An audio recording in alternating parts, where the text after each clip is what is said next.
14 to stream. Yep, man, we back. Another episode, Studio 56 podcast. Y'all know what it is, man. Going down, man. Episode 61. It is. Rocking and rolling. Tropical Storm Nicholas on the way to Houston right now. Hope y'all be prepared. We really don't know exactly how bad it's gonna be. Ain't no telling. Nah. But we know it ain't a hurricane as of yet. It don't look like it's gonna get up to no hurricane though. But it is a tropical storm. I went to Walmart today. The water was sold out. Shit, everything sold out. Everywhere. Target, Family Dollar. Yeah. Shit, they ain't had no water nowhere. Yeah. I got a case out of Food Time. They had a few cases in Food Time for sure. No shit. I ain't really check Food Time. Yes. So now we here again, man. Y'all make sure y'all tap in on all streaming platforms. Straight up. Apple Music. Apple, Spotify, SoundCloud, anywhere that you can listen to audio podcasts at. And the video, as you know, is on YouTube every week on the Urban Politicians TV YouTube channel. But also make sure you go subscribe to the Studio 56. And the links is in the description box for all the channels, all the Instagrams, all the info on every video I release on YouTube. It will be on there. So y'all go tap into everything. And we got more shit coming, man. It's been a hell of a week. Feel good to get this one in, man, before this tropical storm, because we never know. Nigga can be stuck. It might not be shit. Then a nigga might be stuck in the highs, bro. Straight up, man. Might be stuck in the highs, might be able to get out and do what you normally do, then you never know, bro. You might be, regular. Shit, it might be hot in 2 days. This Houston. You know, shit, a drop of water, though. Yeah. Shit, this be like flood. Around here, we get a drop of water, we go to panicking. Shit, that drop will turn into a goddamn river in 5 seconds. I say a heavy 30-minute rain, certain neighborhoods are gonna start flooding. Facts. In Houston. Easy. A heavy even certain parts of 45. You know what I'm on saying? the freeway, yeah. Mm-hmm. Yep. Heavy 30-minute rain, parts are gonna start flooding. They gonna start getting fucked off because of the weather. So, it's just we never know, but we gonna run this podcast like them niggas say, rain, sleet, snow, sunny, nigga. We outside with the bullshit. Hey, look, I just got through preaching the same shit, nigga, and I just got through preaching the same shit, man. I appreciate you for working with me under my conditions so we can keep this shit going, man. I ain't gonna lie though, but if it was like thunder, if it would have been thunderstorming and raining, I would have stayed in. I ain't gonna lie. I was just talking that shit, but Facts. But the fact that it ain't rain in a couple hours for real, and it don't even smell like rain outside, I'm like, oh, nigga, go ahead and knock this shit out real quick. It ain't gonna get that bad in a couple hours. So, nah, man, I think the talk of the day, bro, to me, one of the most things that stood out. Well, let's go. What y'all want to do first, man? I see Westbrook ass in here. Y'all want to go there first? I want to kind of say something about that because this nigga done brung his ass to them Lakers, man. Yeah. You know what I'm saying? Let's go with that first. Russel Westbrook, Kid Cudi. I thought I had told everybody here before we get into it. I had told everybody on my platform, on YouTube, Instagram, that I was going, and really, this is for the chat. Everybody that be in the chat, all my political partners, all my early gang niggas who be in the chat early, the ones who really locked in with Big Ant. Yes, sir. I had told them, like, bro, I don't want to be that nigga that seems like I'm just overly bothered by the homosexual presence or the gay presence in social media or on platforms and everything like that. We rolling? Yeah, we good. I want to tell niggas like, hey, bro, I'm not that nigga that's waking up every day mad about this shit, and I'm not that deeply invested. It's just I felt like with me having a voice, bro, and I got a platform, I don't want my platform to only just be promoting rap and death violence or the latest, relationship shit. I kind of be wanting to speak a message of like when I speak, I want some people to better take something from this motherfucker. Like, not just who, not just who shot who or who fucking who or who dissed who in the rap game. It's kind of like, let's speak about what's going on in the world too, bro. Like, Do we think this is normal, bro, for one of the top NBA stars of this era to be wearing a skirt, whatever you want to call it, gown or whatever, with some fucking boots on, and then an open chest cardigan sweater, and then posing with it and posing with that, like he was posing like. That's a good job, man. But see, that's what got me when I saw the pose. Because, I mean, Russel Westbrook, he got his own sense of fashion, which, we just seen in the past. But the pose is kind of what got me. That's what kind of shook me up. What homie really got going on? Is he trying to say that he supports what they got going on? I was confused about the message. Like, what did y'all say from it? Shit, his ass shouldn't have been wearing that motherfucker. I ain't gonna lie to you, cause he shouldn't have been wearing that motherfucker. It's like did they tell you to pose like that? That motherfucker, that was a real live, that was like some 1800 type looking ass shit. You know what I'm saying? So I'm guessing for me, I need participation right here. I don't know how many people in here right now, it really don't even matter. But anybody that's in here right now, I need participation. Is this something that y'all care to hear niggas talk about? Or is it that we should just say, fuck it, when them niggas wear dresses, let them do them? Yeah, they brung that shit up in the chat before we was even. Or is this something, well, I got it in the title too. But okay. I'm just wondering, is this something we should just bypass and overlook? Or is this something that niggas should speak up on? Like, I never liked Westbrook. That me Ruby girl said. Yeah. I'm just asking, how do we feel about those type of things? Like, I don't know. I'm asking y'all because y'all don't want to keep this train, certain things we might not agree about speaking on here on the podcast, but y'all the ones that keep this motherfucker rolling. So I'm asking y'all as listeners and supporters, like, how do y'all feel about this shit? Like, do y'all want us to speak on these things, or do y'all be like, we tired of it?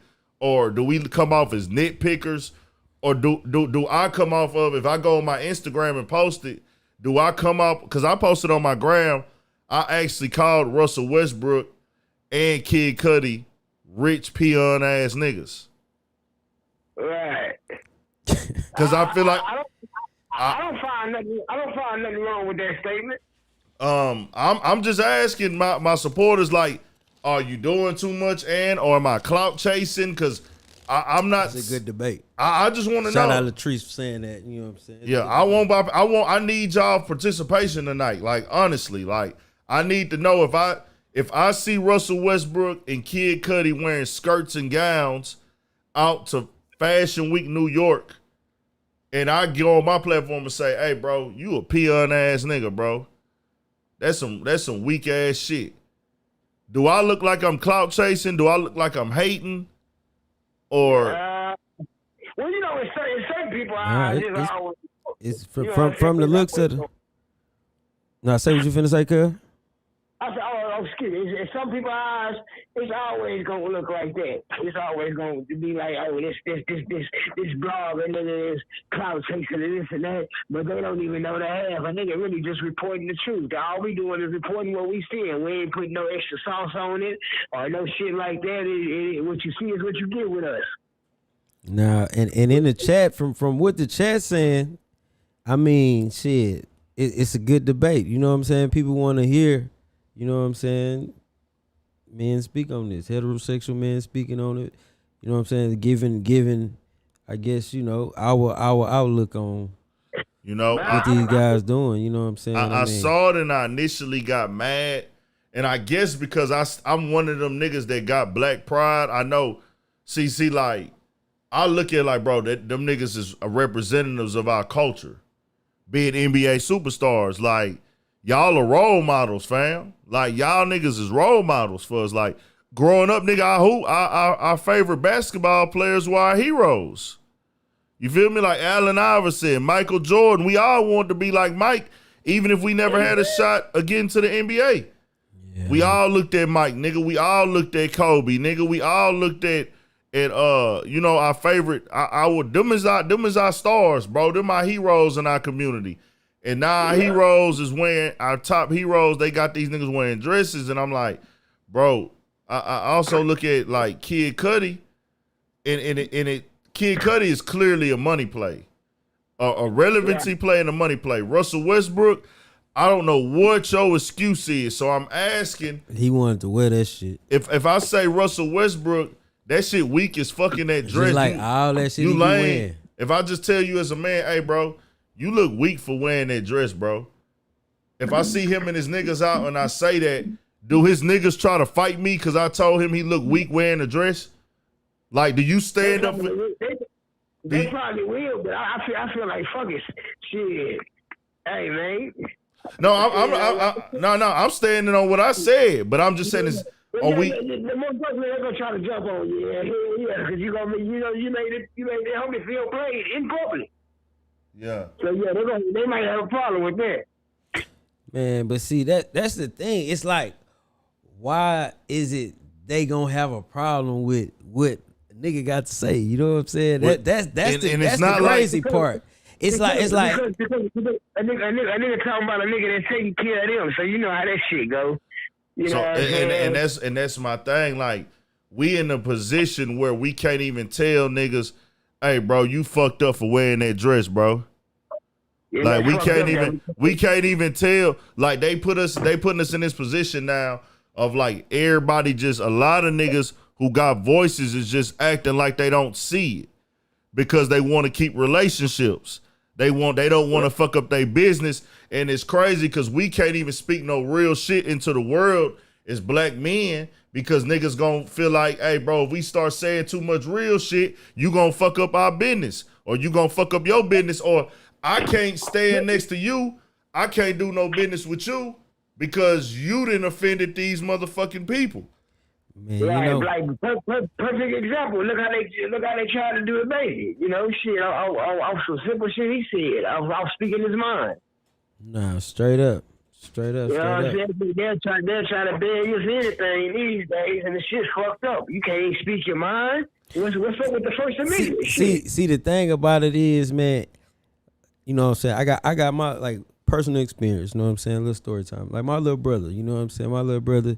He. You know what I'm saying? He's a grown man. He like what he like. He do what he do. But one thing I always instilled in my little brother, because you know what I'm saying, motherfucker make up their mind, they make up their mind. You feel me? So I always instilled to this nigga like, bro, you a man before anything. I don't give a fuck what you got going on. That's how you was born, my boy. You know what I'm saying? You a man before anything. And that's the key thing I feel that's missing with a lot of this shit that be going on when it's getting pushed towards males, period. You know what I'm saying? It's like we men before anything, before you make any other choice to do anything else. You see what I'm saying? So I feel like niggas need to start, you know, pushing that shit. You know what I'm saying? Like, hey man, you say you a man before anything, bro. You know what I'm saying? Like don't try to cross that shit up. You know what I'm saying? Like you know what I'm saying? I don't get it. You know what I'm saying? But shit, it's crazy, man. You know what I'm saying? That's all I was just gonna say. All we really can say is it's crazy because it's like we really ain't got an answer to it. But it's like if you speak against it, then now you gay bashing. If you don't agree with it, then you're all homophobic and shit. It's like goddamn. Well, I really want to keep. I do want to keep the baby situation and how they reacted to his words in this different, because this is kind of two different things where he was doing that shit and he said some offensive words that I agree can be seen as offensive while he was performing, you know. But this is a conversation of, hey, say, bro, if a grown man who's an NBA player who's does Russell Westbrook have kids? Shit, I don't know. I don't follow that nigga like that. Yeah, I don't know. Huh? I don't know nothing about him. I know he got. I think he got a little girl or something like that. No, I don't know. Not kids. I mean, I think he got a girlfriend or he got a long time lady. You know what I'm saying? If I ain't mistaken, he been with his woman for a while or he's been in relationships. I don't know if he actually has kids or not though. But whether he does or doesn't, as a black man, I tell you right now publicly, hey, say fam, you like early 30s. We like from the same generation in age. That shit ain't cool, bro. What you a man wearing a dress for? Exactly. And people will find that homophobic, or, hey man, you don't have a right to judge him, or da da da. And I'm just like, like, so that's what They say he married with kids. Married with kids. Married with kids. What kind of messages he sending to this kid? See, that's what we overlook a lot too. Yeah. What kind of message are we sending to these kids, bro? But the thing is, it's to everybody else kids. Yeah. That be the cold part. You know what I'm saying? It be to everybody else kids. Like Russell Westbrook. Would you let your son walk outside in elementary or middle school with that shit on that you had on, fam? I don't even know what they call that shit. You got that 18, 20 drip. They say somebody. And peep this though. This the thing. I'm separating Russell Westbrook from Kid Cudi because Kid Cudi, your hand got showed. The play was shown with you. Russell Westbrook did this with no explanation. No explanation. He did this with he just popped out with it. No reason why. No promotion. I'm just gonna wear this shit. He already a multimillionaire. That nigga Russell Westbrook make more money in a day than I probably make all year. You know what I'm saying? Just being honest. I'm pretty sure between Nike contracts, endorsements, she's been paid by the minute. a week, yeah. He probably, let's say that Russell Westbrook, he makes more in a week than probably 80% of America. I'm pretty sure Russell Westbrook makes like over 100K a week. And this isn't defending anybody pockets or make you feel like you less. We talking money. Money don't make you less than nobody. You know what I'm saying? We just speaking on the real, like this is just what it is. This doesn't mean you're beneath him as a person. I'm just saying what it is. He makes more than probably 75%, 80% of America in a week. So it's no type of money motivation behind you putting on this dress. What would be the other reason? Shout out Diamond Hisley. Appreciate the support. We'll have that figured out too with the Cash App when we do these live shows to put on the Studio 56 situation so y'all can sit in there. So that's the point that I'm making where, like, how do you get to the display of this? Because it's not money motivated for you. And no disrespect to my LA niggas. I know we got a few up in here. AC up in here. Warren up in here. My niggas from Watts up in here. My other Northern California niggas up in here. They all Lakers fans. Pookie a Laker fan. All my LA niggas and California niggas that's Lakers fans. They say Russ put the dress on for the ring. Think so? Hey. Hey, man. That's they crazy. like, we could get you that ring. That's crazy. We gonna put you in position to get that ring. Here go this dress. I'm just bullshitting. That shit don't even go like that. I'm just saying, like, that's crazy though, bro. That's crazy. He get his ass a ring. Niggas gonna go back to that shit, man. That nigga see it, that shit. Yeah. That's what's so crazy. It's like you never know, bro. What the fuck going on? We never know what's going behind the scenes. Cause I ain't gonna lie. Look. R.I.P. Kobe, man. But I felt like that championship was, you know what I'm saying, really dedicated to bro. On some shit. I ain't gonna lie. Kid Cudi, on the other hand, fam, your shit was clearly a money relevancy position motivated decision. We hadn't heard anything about Kid Cudi in years, dog. Like, we ain't hear shit about this nigga Kid Cudi. Of course, Kid Cudi was one of them hottest. Yep, dress ritual. Of course, Kid Cudi is going down as one of the, artists. The time he was that nigga. We'll never forget that. We'll never forget what Kid Cudi brought to the game originally. But you was gone, my boy. You was ice cold. Wasn't nobody like looking for Kid Cudi. And it sounds crazy when you say that because of the fact of his status and where his fans, the regard they hold him to. When you say that about that nigga, they be like, nigga, you tripping, nigga, you hating. But at the same time, nobody was checking for that nigga, bro. So when he popped out with the dress on Saturday Night Live, I instantly said this was a money play. Facts. Right. He came, popped out with the dress. It said Off-White on the dress. Why is the dress called Off-White? It's because you're branding. You're using this to brand that brand. You're using this to promote. They're using you as a mascot. You then say, oh, I did that for dedication to Kurt Cobain's. I did this to dedicate to Kurt Cobain's. He actually wore a dress. But if you go look at Kurt Cobain's outfit, come on, man. That nigga had on a t-shirt and some shorts underneath that dress. Where you could see the t-shirt and shorts. It really looked like the nigga had on a trench coat with flowers, like with a pattern on it over, you know what I'm saying, over what he was wearing. But dog had a fully visible long t-shirt on and some fully visible shorts with some boots on. But at the end of the day, I just look at it like, bro, you gaining something from putting on that dress. But no, but this is why I want to say the differences. They tried to make it seem like this is a tribute. Right. This man had on a shirt that probably was buttoned up as a dress, but it was kind of like, I'm going to do this just to look goofy. No, I forget what it was for. But whatever. It was whatever, but. It was like, this is a costume, clearly, because I got my regular outfit on under this motherfucker. On top of that, Kid Cudi came out with a spaghetti strap dress on with his shoulders sticking out.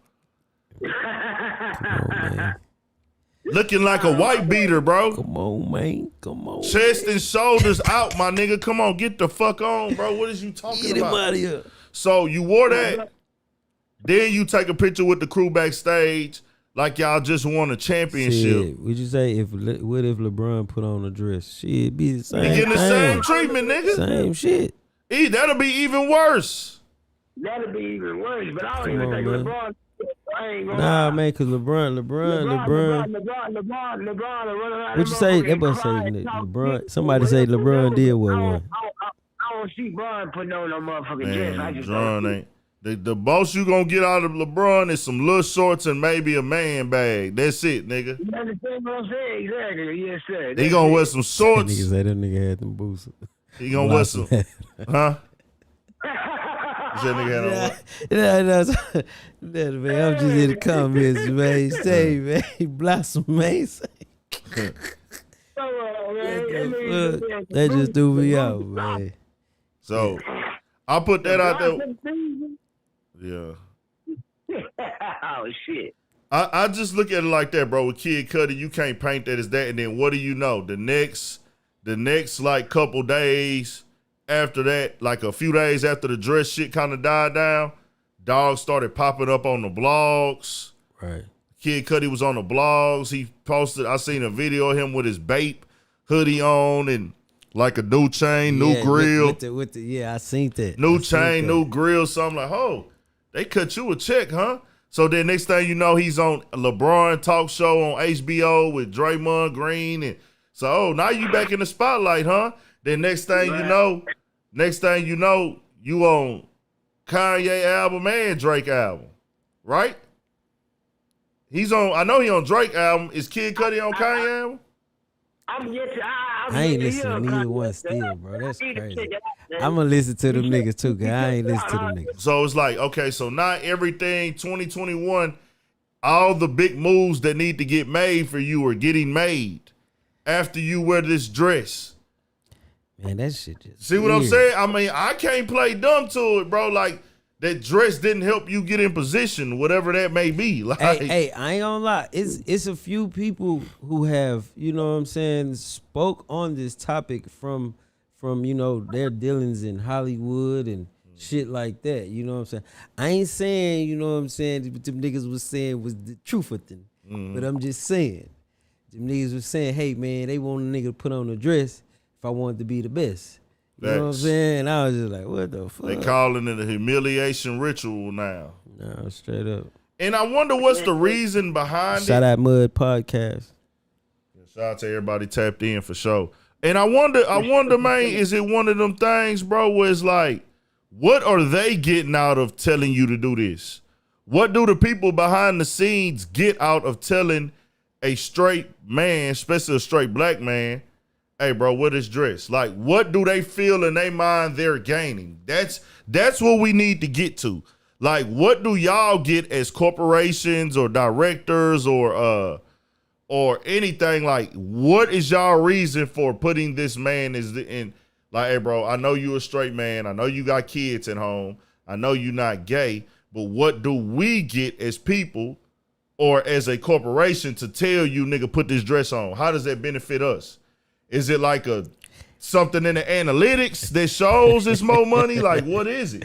Hey, you know what's funny? I was just thinking, like, you know how they always being like you know how it's like that always, like, hey man, it's some real ritual shit go on for motherfuckers, right? Mm-hmm. But then you be like, oh man, that's some conspiracy bullshit. But then you look at a nigga that plainly does some goofy shit like this in your sight.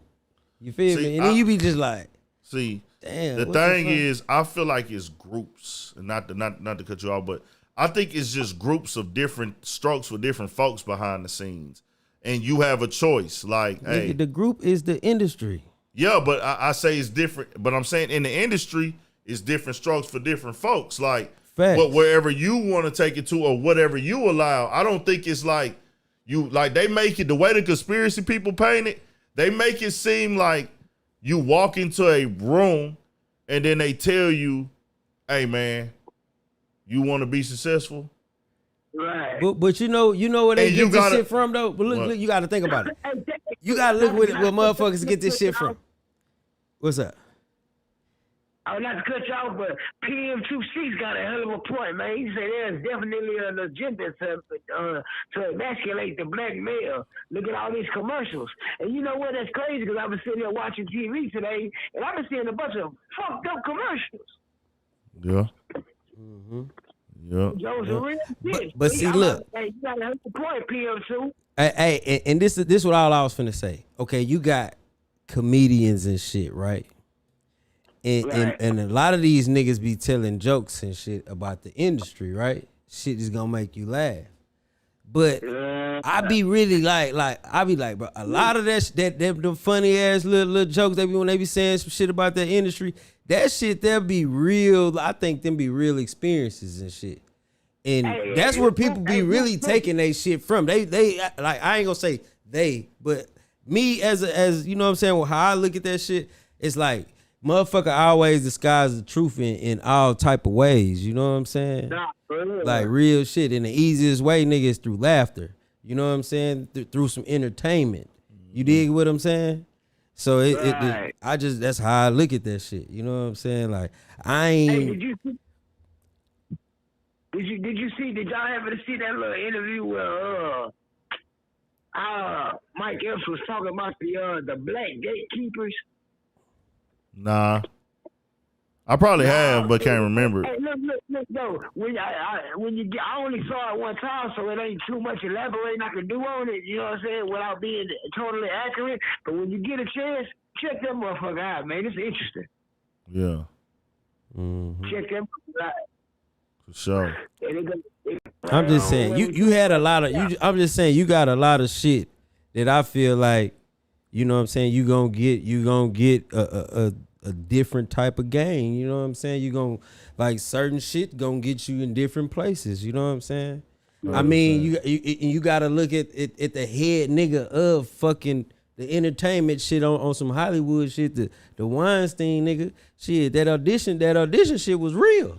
Yeah, facts. You know what I'm saying? He's still locked up, huh? What? Yeah. He got like 20-something fucking years for that shit. Thanks. So we can't sit up here and just be like, like, really, fuck the conspiracy. I'm talking about the shit that motherfuckers painted as a conspiracy that actually turned out true. And that shit be happening right in front of our face. That's all I'm really saying. Yeah, and that's what I kind of want to put out there, that, like, I don't even think it's a conspiracy. We know that goes on all levels, where the boss, like, even if you go to a job, fucking on the boss get you a promotion. Or fucking on the boss get you a raise, and then you know it's always those creep bosses who use their position to get sex or get pleasure or get their rocks off or whatever, or get their shine on, whether they be gay or straight or whatever. And I felt like the Hollywood, the music industry, the entertainment industry is no different. Where, hey man, if the women wanted, you know, like women behind the scenes, fuck their way to the top, just like it is in the streets. Like females get in, like say in the club scene, the girl that's in the club, the girls that's in the club scene, they get in the club scene or the promoter or the in crowd. Every city got an in crowd. And you get up in the in crowd and you just fuck all the niggas in the in crowd. And you really don't know what you're searching for. And you trying to get to the top, to the best option. And then eventually, like, okay, well, damn, I done fucked all these niggas and I ain't got nothing to show for it. Ain't got nothing to show for it. But I feel like in Hollywood, it's different because you either fucking the man or you letting somebody finesse you out your spot. Well, you know what I'm saying? Like, so if you go to the head boss and he tell you like, hey man, he throwing it out there at you, you got a decision to make. Nobody putting that gun in your head and telling you. And you know what's funny? Nobody putting that gun in your head and saying you got to fuck this man. And you know how they painted this shit? And this is not a nigga fault. This is not our fault. Because if you look at like a lot of the older movies and shit, they always painted like the industry motherfuckers. You got kind of like the clean cut. They be the white dudes, and then they had a slimy, greasy black nigga over here on the finessing. And you see what I'm saying? It's like the picture they used to paint. You know what I'm saying? Right. And that shit, like I just look at all like a lot of little shit, bro. That you know what I'm saying? Shit, as soon as I got old enough, I knew a black man didn't run a goddamn thing in Hollywood. They showed it to you. You hear me? You see what you call it? You see what Tyler Perry's studio at? That bitch is not in Hollywood. In Georgia. That nigga nigga, that bitch is outside of Atlanta. Nigga like, hey, nigga, I know I'm not about to be running shit in Hollywood. Nigga, they got that shit on lock. No, Shit, I can sew this motherfucker up. Like, nigga, I ain't finna be able to run shit out there. They out there, I need them. Out here, they need me. I can make my own. Why go build in they Hollywood with they politics and I can go make my own back where I'm from? No, straight up. So I be looking at all that shit, bro. So like Harvey Weinstein, the other nigga that groped Terry Crews. Like I say, bro, if you a nigga and you choose to motherfucking keep your job over standing up for your sexuality, that's on you. That's on you, nigga. That I don't give a fuck. That shit is non-negotiable, bro. Like, nigga, grab on me and I'ma say, oh, I'm not gonna do nothing to him. I'm not gonna say nothing. I'ma go report it because I'm scared I'ma lose my place in Hollywood. What the fuck, nigga? I got a wife and kid. Fuck a wife and kids, though. That's just me as a man, nigga. Like, bro, you done really took advantage of me. The only thing that's gonna make me feel right in my head is if I beat your ass, nigga. And if I can't whoop your ass this first time, I'm going to catch you slipping, nigga, and beat your ass while you not looking. But I guarantee you off of rage, I'm going to beat your ass the first time, no matter who you is, like, just on GP, bro. Like, I'm beating your bitch ass, bro. Give a fuck where you from, what you buy, what position you got. Any nigga that comes at a nigga sexually, bro, and you not that way and you ain't invite that shit, you supposed to beat that nigga ass, bro. Straight up. To the ground. A girl supposed to defend herself if a nigga touch her out of line, right? Right. Yeah. If you a nigga, you grab a bitch on her pussy, bro. You grab a bitch on her pussy, nigga. She supposed to beat your bitch ass. Like, I'm finna hit this nigga. Right. Whether it's self-defense or if it's rage. Either one of them are very understood. So that Hollywood shit, bro, that shit different, bro. We just seeing more and more of it. Y'all see Lil Nas X on the red carpet? Man, I seen that shit. You seen him, Twan? Nah, I ain't catch it. Man, that nigga look like goddamn, I don't know. Bro, the nigga came out that hoe looking like an 80s black female, like rock star, like had the half shirt on with the long thing, but it's like a jumpsuit. My nigga look like a young Rick James mixed with one of them. He looked like Rick James and Tina Turner mixed together. Rest in peace. Yeah. Rick James, I'm like Ike. He looked like Ike and Tina Turner combined. Straight up. That nigga look like straight the fuck up together. Like Ike Turner, Tina Turner hairstyle with a vibe like he Ike Turner with a bodysuit on, though, bro. Nigga, it was a half suit, half. It was like half man, half woman type. Yeah, he was like half man, half woman type shit, bro. Then the nigga had on high heels, huh? Yeah, them platforms. Oh yeah, on platforms. I guess I'm just bullshit. I don't know, nigga. But What see, the fuck that punk my ass- nigga was retro to the motherfucker. Nigga was retro to the motherfucker. I ain't gonna lie. Come on, bro. What are we doing? And the book that bitch had the road platform. Man, say I ain't bullshit. And That what it look like. And bro, this the thing. I'm just saying. BP made a hell of a point earlier today. Do you dress? Is this how you really dress, fam? Do you wear this outside when you go places?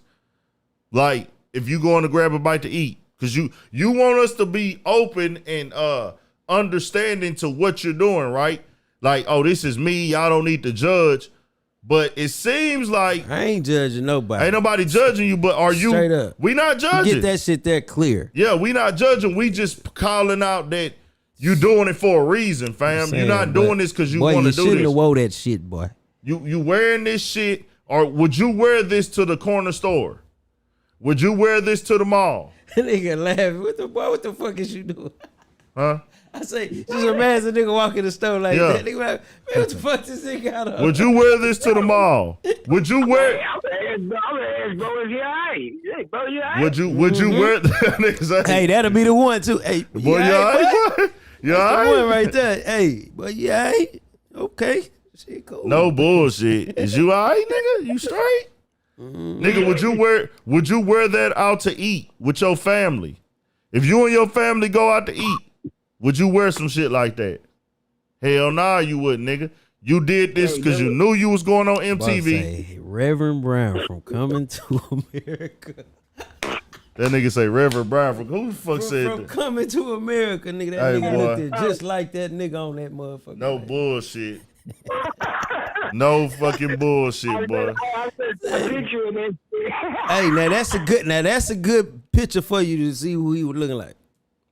Just like that nigga. That nigga tripped out, bro. The children looking ass. Them niggas tripped the fuck out with that bullshit, man. It is what it is. But like I say, we can sit up here and play like the agenda ain't this, but I want to make it very clear, bro. Like Pookie said, we all, nigga, I got people who are gay in my family. You know what I'm saying? We never, I do too, and I treat them shit just how I treated them when we was kids. Like they get the same love, and I would treat them no different. No. Facts. That's my family. Hey, my boy BP say that motherfucking storm is officially upgraded to a hurricane. No Oh, shit. yeah. Yeah, that's what that boy said. Look, I was having me a riff talking all that shit earlier. I don't know. So, But it ain't hit us yet, though. It's out there in the Gulf, though. Them little towns in the Gulf of Mexico, they feeling it right now. Yeah. And anybody, Galveston, them waters is surging. oh yeah. Oh, that shit, I know they shit up. They already out there surfing and shit. They was out there surfing earlier and all that. Them niggas dumb as hell, boy. I've been trying to get somewhere. Bro. What? Niggas not finna be no surfing in no dirty ass Galveston water. I ain't gonna lie. Period, nigga. That water, that water, you can't see it in that water. Fuck that. Hell nah, nigga. I'm not surfing in Galveston water, period, nigga. I'm telling you. So that was that, bro. Like I say, we don't have an issue with nobody preference, anything like that. We're talking about the marketing, the promo. It's crazy because like niggas like Kid Cudi, he taking a picture in the dress looking stiff. Like, yeah, nigga, I'm lit with this bitch on. You know what I'm saying? Like, yeah, nigga, this that drip. I got that shit on, nigga. Like, this shit is on me, nigga. Like, yeah, nigga, we rocking dresses out here, nigga. We ain't shopping in the men's section no more, you fuck niggas. That shit, that's that bullshit. That's how niggas acting, bro. They acting like, nigga, we ain't shopping in the men's section no more. To each his own, though, bro. To each his fucking own. To each his own, man. Do what y'all do. We gonna denounce that shit, though, every chance. But you can't stop motherfuckers from speaking how they feel, though. Nah, shit. well, I'm here to denounce that shit on Urban Pod because I'm letting niggas know what side of the fence I'm on when this shit get out of hand. And the side of the fence I'm on is telling the nigga the truth about the agenda that we see getting pushed against us and our motherfucking people. That's all I'm standing on, bro. And then niggas trying to call it something else, tributes and da-da-da-da, and da-da-da-da, and it's this and it's that. Nigga, hell nah, bro. So that's that. Next, I want to get into, it's Tupac 25th year anniversary of his death today, man. Yeah. It sure is. Rest in peace, man. I think everybody in here is a Tupac. To the late great. I know I'm a Tupac fan. Machiavelli. Pookie, Tupac fan. Yeah. Twan, where you at with it? I was a Pac fan, but fucking with my daddy, I wasn't gonna have no choice anyways. Like, nigga, my daddy, I bet you, nigga, on his way to work, nigga, my daddy jailed in Pac, either Pac or Face. But shit, man, it was always much love for Pac, because it's like that poetry was like, man, it was like shit. It was like, is this nigga talking to me? Like that J. Cole, Kendrick type shit. You know what I'm saying? Like, you know how you got certain rappers, it's like, damn, is bro talking to me? Like, he had that going on. And when you got that going on, you special. You one of the ones. You know what I'm saying? It ain't many of them. So shit, he was definitely a legend. He was controversial in a motherfucker, or whatever. But shit, hey, he was a legend. Nonetheless, at the end of the day, shit, he was classic. And one thing I could always say to me, dog, Pac had a voice, bro, that was just different. Like, that's the one thing I could say. Like, nobody sounded like nobody could replicate Pac to the T. You know, it's funny, boy. Yeah. Think about it like this. This nigga was one of the ones, like, with the acting shit and all that shit. It's like he could take some simple shit and say that shit like how you say.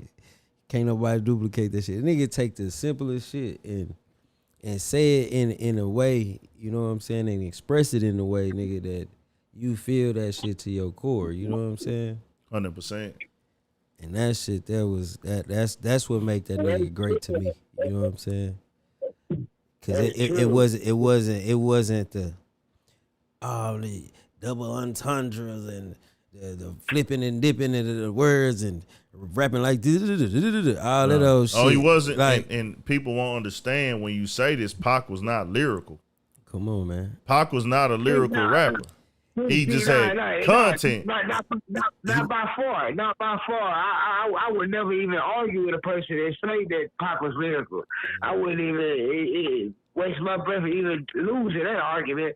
But he touched your soul. Yeah.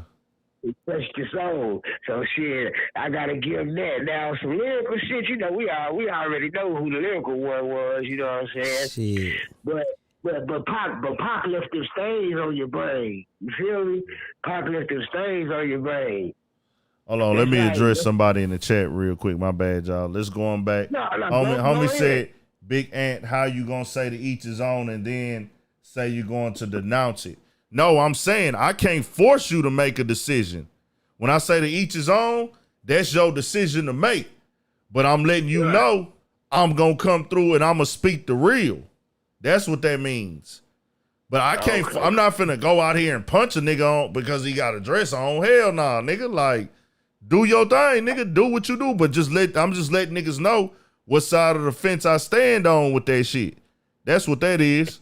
So, with Pac's situation, bro, like Twan say, like, you wouldn't even argue with niggas on that lyrical side of it. It was a vibe, bro. Like, that nigga was just a vibe, bro. Like, he had the vibe, he had the sound, everything. I ain't gonna lie, like that ensemble of producers, that whole situation, made hip hop what it is right now. Well, I ain't gonna say not to pinpoint that particular situation, but it was a part of why I feel like, you know what I'm saying, motherfuckers is who they is today. So let me ask you this: how much? And it's kind of fucked up to say this, but we just talking music. This ain't the downgrade Pac. How much of Pac's success goes to production? A lot. Yeah. Shit, a lot. Cause I ain't gonna lie, bro. You gotta understand, like, them vibes that they was doing over there at Death Row, bro. That was some, man. So who was all on Pac? Cause you gotta even DJ Quick, right? DJ Quick. You gotta think Dr. Dre. Yeah, DJ Think of that whole era, cause he came like right after like the G-Funk. Yeah, right after G-Funk. G-Funk shit. Yeah. So, you know, niggas was high off that sound. You know what I'm saying? Then you come with this nigga with this, the pain and the drain and the, you know what I'm saying? Yeah, that shit, that was a hell of a, and then they made that feel good ass. Nigga, these niggas made a song about California and had everybody screaming California love. California love. I'm talking about hype to that shit. Bro, Everybody. You know what I'm saying? Him and Dre and whoever else, you know what I'm saying? I can go back to when Checkout Time came out, bro. That was like, Checkout Time. dog, Checkout Time was crazy because God damn. for y'all that don't know, that's on All Eyes on Me, the double disc, one of the best double discs ever, if not Come on, man. the best double disc ever. It wasn't the first one or some shit? Was The that first one to sell like that, I know that. On some hip hop shit? It's most definitely made a legendary stat. They was arguing, Whack 100 was arguing about that on Clubhouse today. But like, with that going down like that, I can remember being on the road as a family when that shit came out. Yeah. Checkout Time. When that shit hit, it was like going crazy, bro. Like, yeah. Yeah, Like Johnny J. Johnny J. Just put that name out there for all you. There's some real podcasts in here because they know the history, bro. Yeah. Yeah, they really know the. Because I a got lot of keys people coming don't from say Johnny overseas. J name, and he really was that nigga behind that shit. No shit. On the production sounds, Yeah. especially like after the whole Dre shit. Uh-huh. Yeah, for real.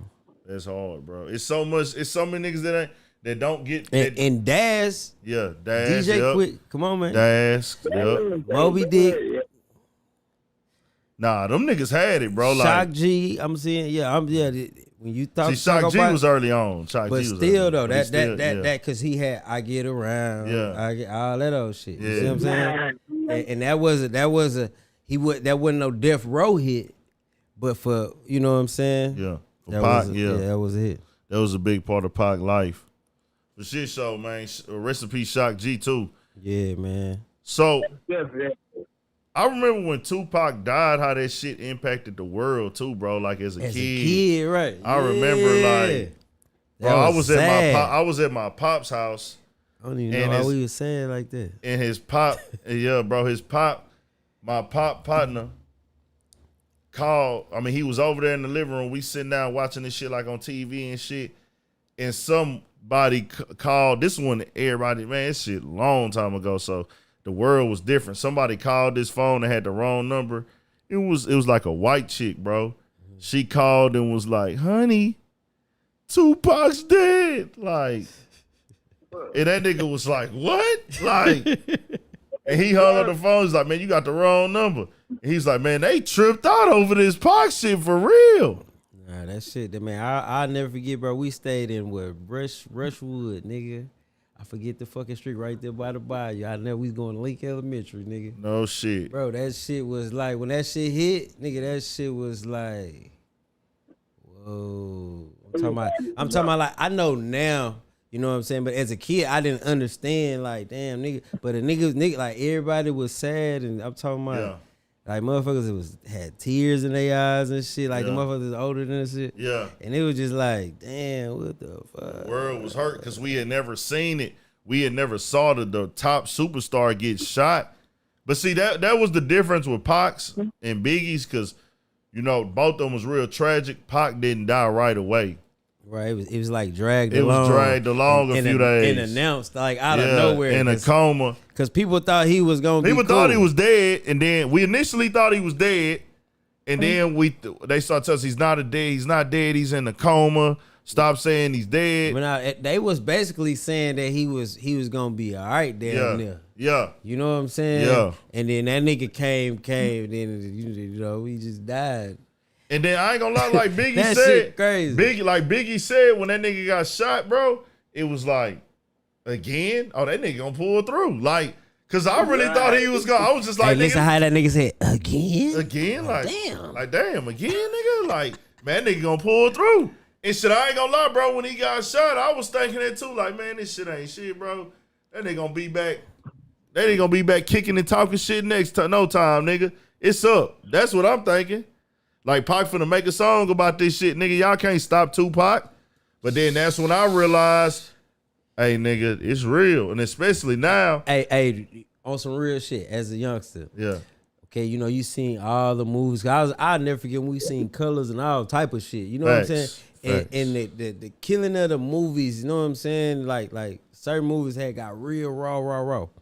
So actually not witnessing the death, but you know what I'm saying? Okay, we see this nigga in the road, everybody pop, and this motherfucker die. That was like, nigga, that was like crazy. That's just like when Nipsey died, nigga. That shit like froze the fucking world. You know what I'm saying? Yeah, when Nipsey died. Nigga, that's the second time I ever got that feeling like outside of my family, nigga. Real shit. I ain't gonna lie. Nah, besides, like, the world stopped. I'm talking about some entertainment shit. And you know what's crazy? When Nipsey died, the same shit happened. It was 100 stories Facts going around for that first 45 minutes, and then my nigga P, a chick he know in LA, told him like, "Hey, bro, that nigga Nipsey dead," but the news was still reporting that he wasn't. And then she was like, "Nah, man, my people behind the scenes, they from the city. They didn't know. They say he already dead."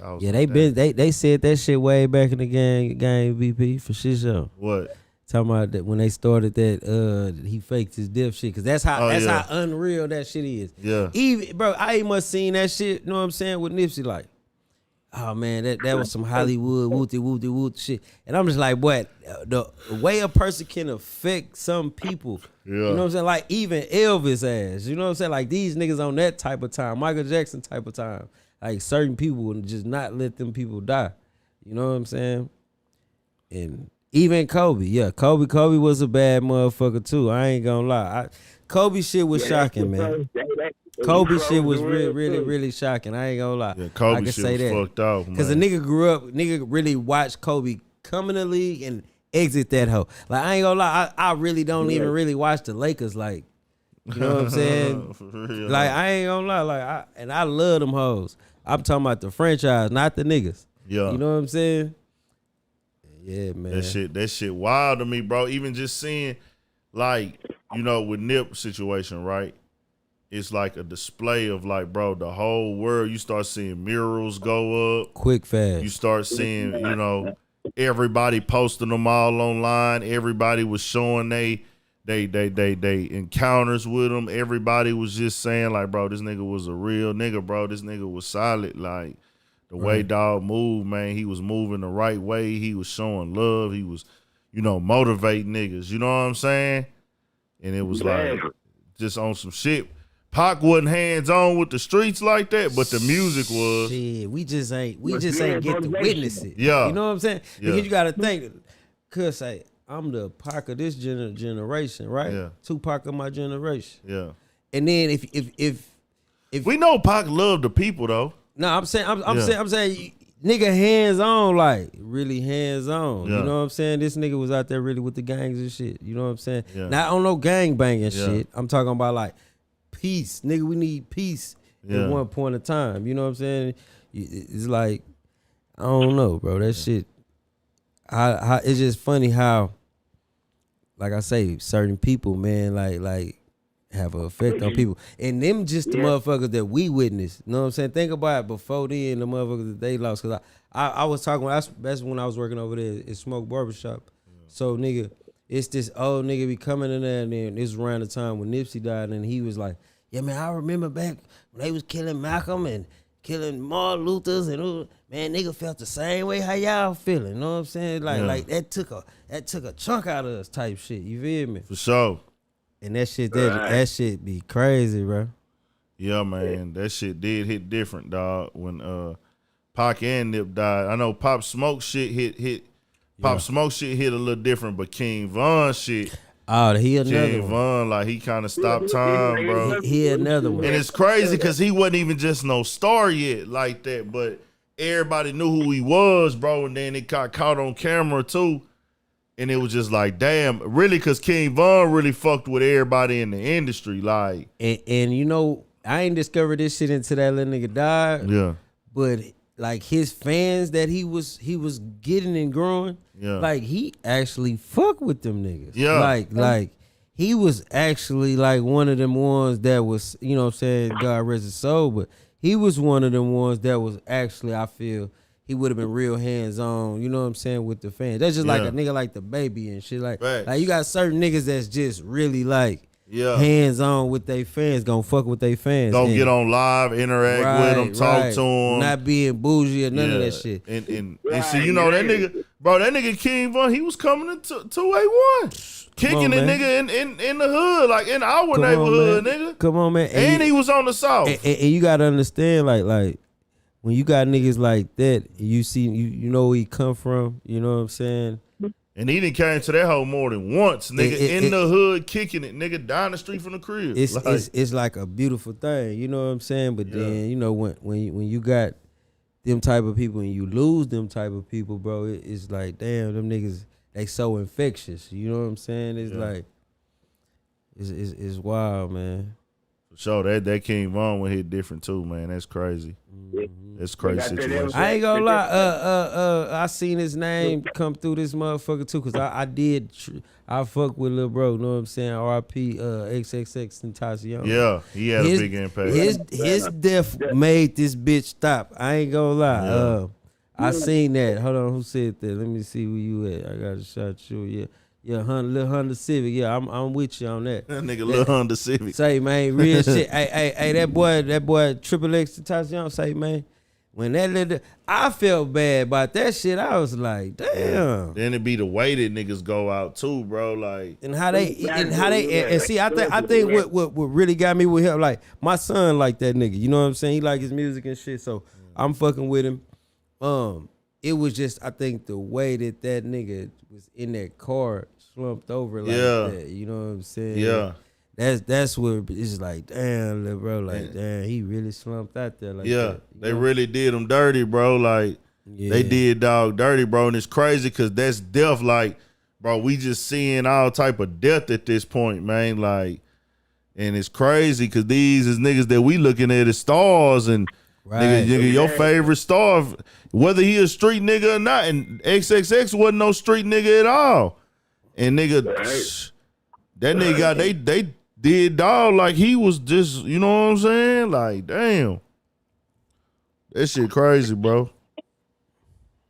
But yeah, on the next situation, bro, we got to speak on something that's real crazy. I feel like that we are the guys that can speak on this in a responsible manner. Kodak Black has a new song called Versatile 3. I fuck with the song, I fuck with the energy, I fuck with the vibe. But he has specific lines in this song saying, man, I don't know if everybody even talking about this shit like that. I don't think nobody, cause ain't nobody speaking on it or not. That shit crazy, man. I don't know if niggas feel like they don't want to offend Kodak Black or is it what? But it's, nigga, I'm being honest, bro. That nigga rapped about trying meth in the cell, and he liked it. And he like did it and he delivered it in like a catchy way, bro. Like he's making it sound cool. Did a demo in that meth and I liked it. He did like his little dance with it and twerked, scrunched his face up. Did that, tried that meth and I liked it. Once sitting in my cell wondering where my life went. Like harmonizing it and all. And I'm saying this shit's gonna sound cool to somebody like, damn, that meth might be that thing, bro. Let me try that shit. And see, that's the thing. Like you know how to drink. You know what I'm saying? Yeah. The perks and the, you know what I'm saying, the Miley and all this shit getting pushed. Like we ain't trying to normalize niggas getting on meth, bro. Nah, hell like, nah, bro. That shit there's a whole monster, man. Facts, bro.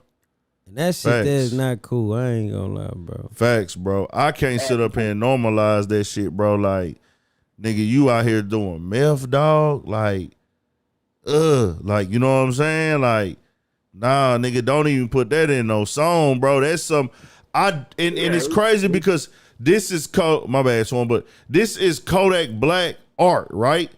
We love our rappers' music. We love our rappers' music when they can be transparent. We want them to be transparent as they can possibly be in their art. But I just feel like if you gonna deliver using meth, you know, you got to recognize your status and your platform. And don't get me wrong, he didn't ask to be no role model. Nah, he didn't ask to be an influence, but and I fuck with Lil Kodak, man. I ain't gonna lie. I fuck with him like. I just like, damn, bro, my nigga really. I can't believe nigga even offered that shit to that nigga, man. Nigga really, that's some whole ass shit, really. You know what I'm saying? Like, or did he just say, he seen a nigga trying and like, man, nigga, I want that shit too. Fuck it. You know, I ain't gonna lie, being in jail, because as he said he was in the cell, but look, being in jail, you know, certain niggas can get influenced by, you know what I'm saying? Yeah. By the shit, you feel me? Like, nigga be drugging and thugging, you know what I'm saying? Thanks. And this shit. But it just one of them things though, man. Nigga, that ain't nothing you push to no youngin'.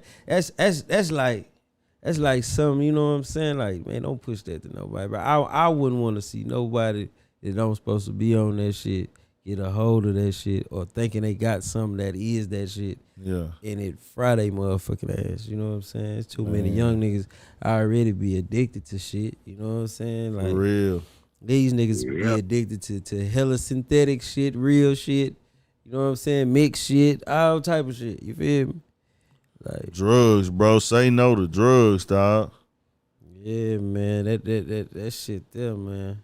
It's already an epidemic with this fentanyl shit. For real. You know what I'm saying? And you want niggas to go up.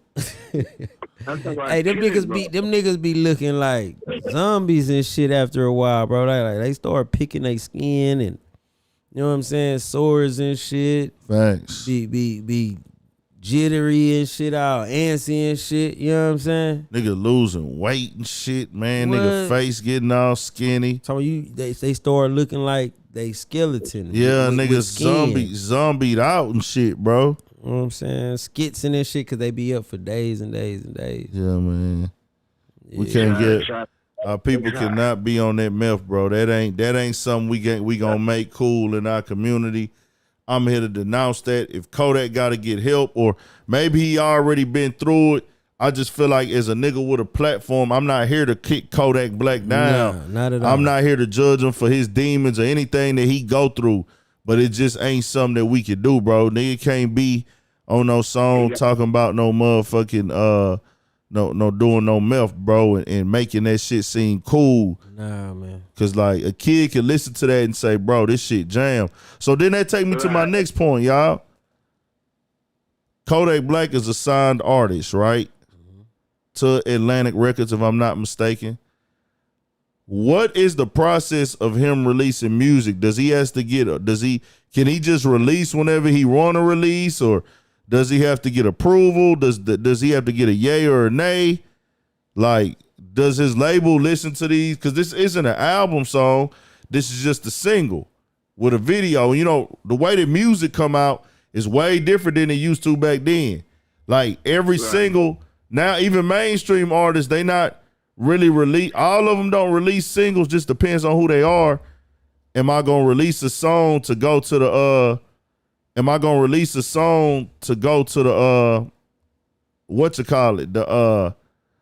the radio or not? Or can I just put this bitch directly to YouTube or directly to Apple Music, directly to the streaming sites? You know what I'm saying? Right, I know exactly what you mean. But he signed, so I think he might be in one of those situations. Is he in a label situation? Like I know he got Sniper Gang Records. Right. So I'm just saying, do they still like, bro, you can release whatever you want to release, you can say whatever you want to say, or do we have to get an okay? Because I think he might probably got that in his contract. Yeah. Like he could do whatever he want to. Right. Release height, you know what I'm saying? Yeah.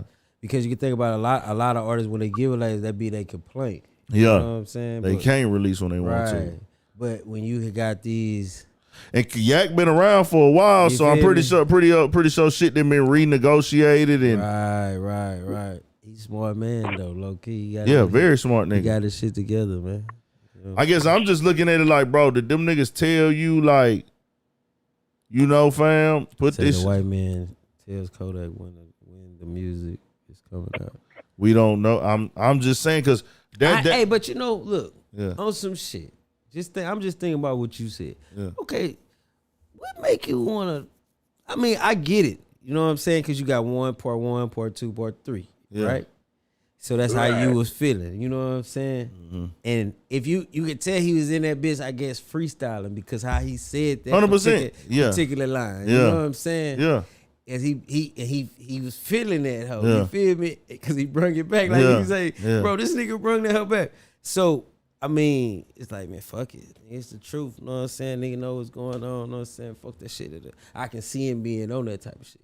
Yeah. Feel me? But I'm Like, I'm saying, talking about on some releasing it himself. Like, Yeah. what y'all talking about? yeah, like the label did they are they saying, yeah, we heard this line about the meth and Nah, Put they that- don't put- give a fuck about the drugs. put that shit out, bro. Like, yeah, nigga, put that they shit ain't out, giving bro. a fuck about them drugs. Cause I know if I got an artist, fam, and that nigga send me a song and he talking about doing meth, I'ma say, hell nah, nigga.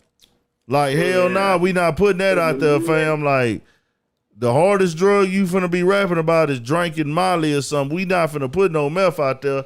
And if you own that shit, fam, we gotta go get you some help, bro.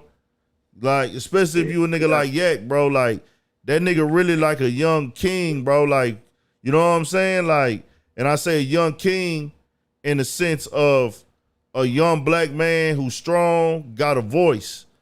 And no matter what ignorance he displays, no matter what trouble he displays, the man got a voice in his world. You know what I'm saying? Right. You know, you didn't ask to be a leader. He never asked to be a leader. The leaders get in position at times, whatever. They still had to make a decision for Kodak Black to become in position. You know, the machine had to get behind him and everything. But at the same time, bro, I'm not finna let somebody I care about put that out in the world like that, bro. Even if I know it's they real as shit. Maybe in a documentary, if we gonna talk about it, maybe in a, you know, a certain particular type of interview, you know what I'm saying?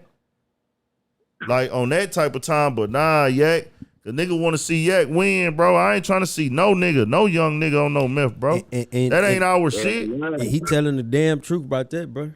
He is telling the damn truth because up in the communities for the young black boys, Yeah. it's real dangerous because you already see how everybody's strapped up. Everybody, you know what I'm saying, want to be jigging or fucked up anyway. Yeah. So they can go do what they do any motherfucking way. And I hate to say it, but low key, you know, a lot of these cats that think they had Molly been on meth. You know what I'm saying? Yeah. And it's sad to say, but because a lot of people don't know what they doing. You know what I'm saying? They just grabbing this shit thinking, you know what I'm saying, this shit cool. You know what I'm saying? This shit to do. You know what I'm saying? Oh, if they eat it, it's a different high than when they smoke it. So when they eat it, they gonna get the same little feeling as if you take a Molly or some shit. You feel me? 100%. So these motherfuckers been slipping that shit on these young boys. You know what I'm saying? And these girls, man. You know what I'm saying? And now the shit's so deadly. Motherfuckers is mixing fentanyl and that shit together and making pills and shit and fucking niggas' whole life up, man. Man, when I seen them 4 people die, I don't even if did we talk about that Nah, last week? I think it shut off on us. It shut off. Oh, on we us. got to talking about that Right. last week, bro. Them 4 people in LA died off of fentanyl, bro, at one time. They thought they was snorting coke, but the coke was laced with fentanyl, bro. 4 people at one time at a house party in LA, bro, or Hollywood or whatever. The actor was there. You know what I'm saying? That shit crazy, bro. Yeah. That shit is crazy. That just go to show you they got that shit from the same guy. Yep. Now they all was hitting out the same batch. Can you imagine that, bro? Like y'all all that's not normal, bro. Like, hey, that's like some 1980s shit, bro. Like Super strong dope, huh? you're like, nigga, we just all at a party. Hey, let's go hit this powder one time. and we all go to the back room to snort coke, and everybody that went back here just die.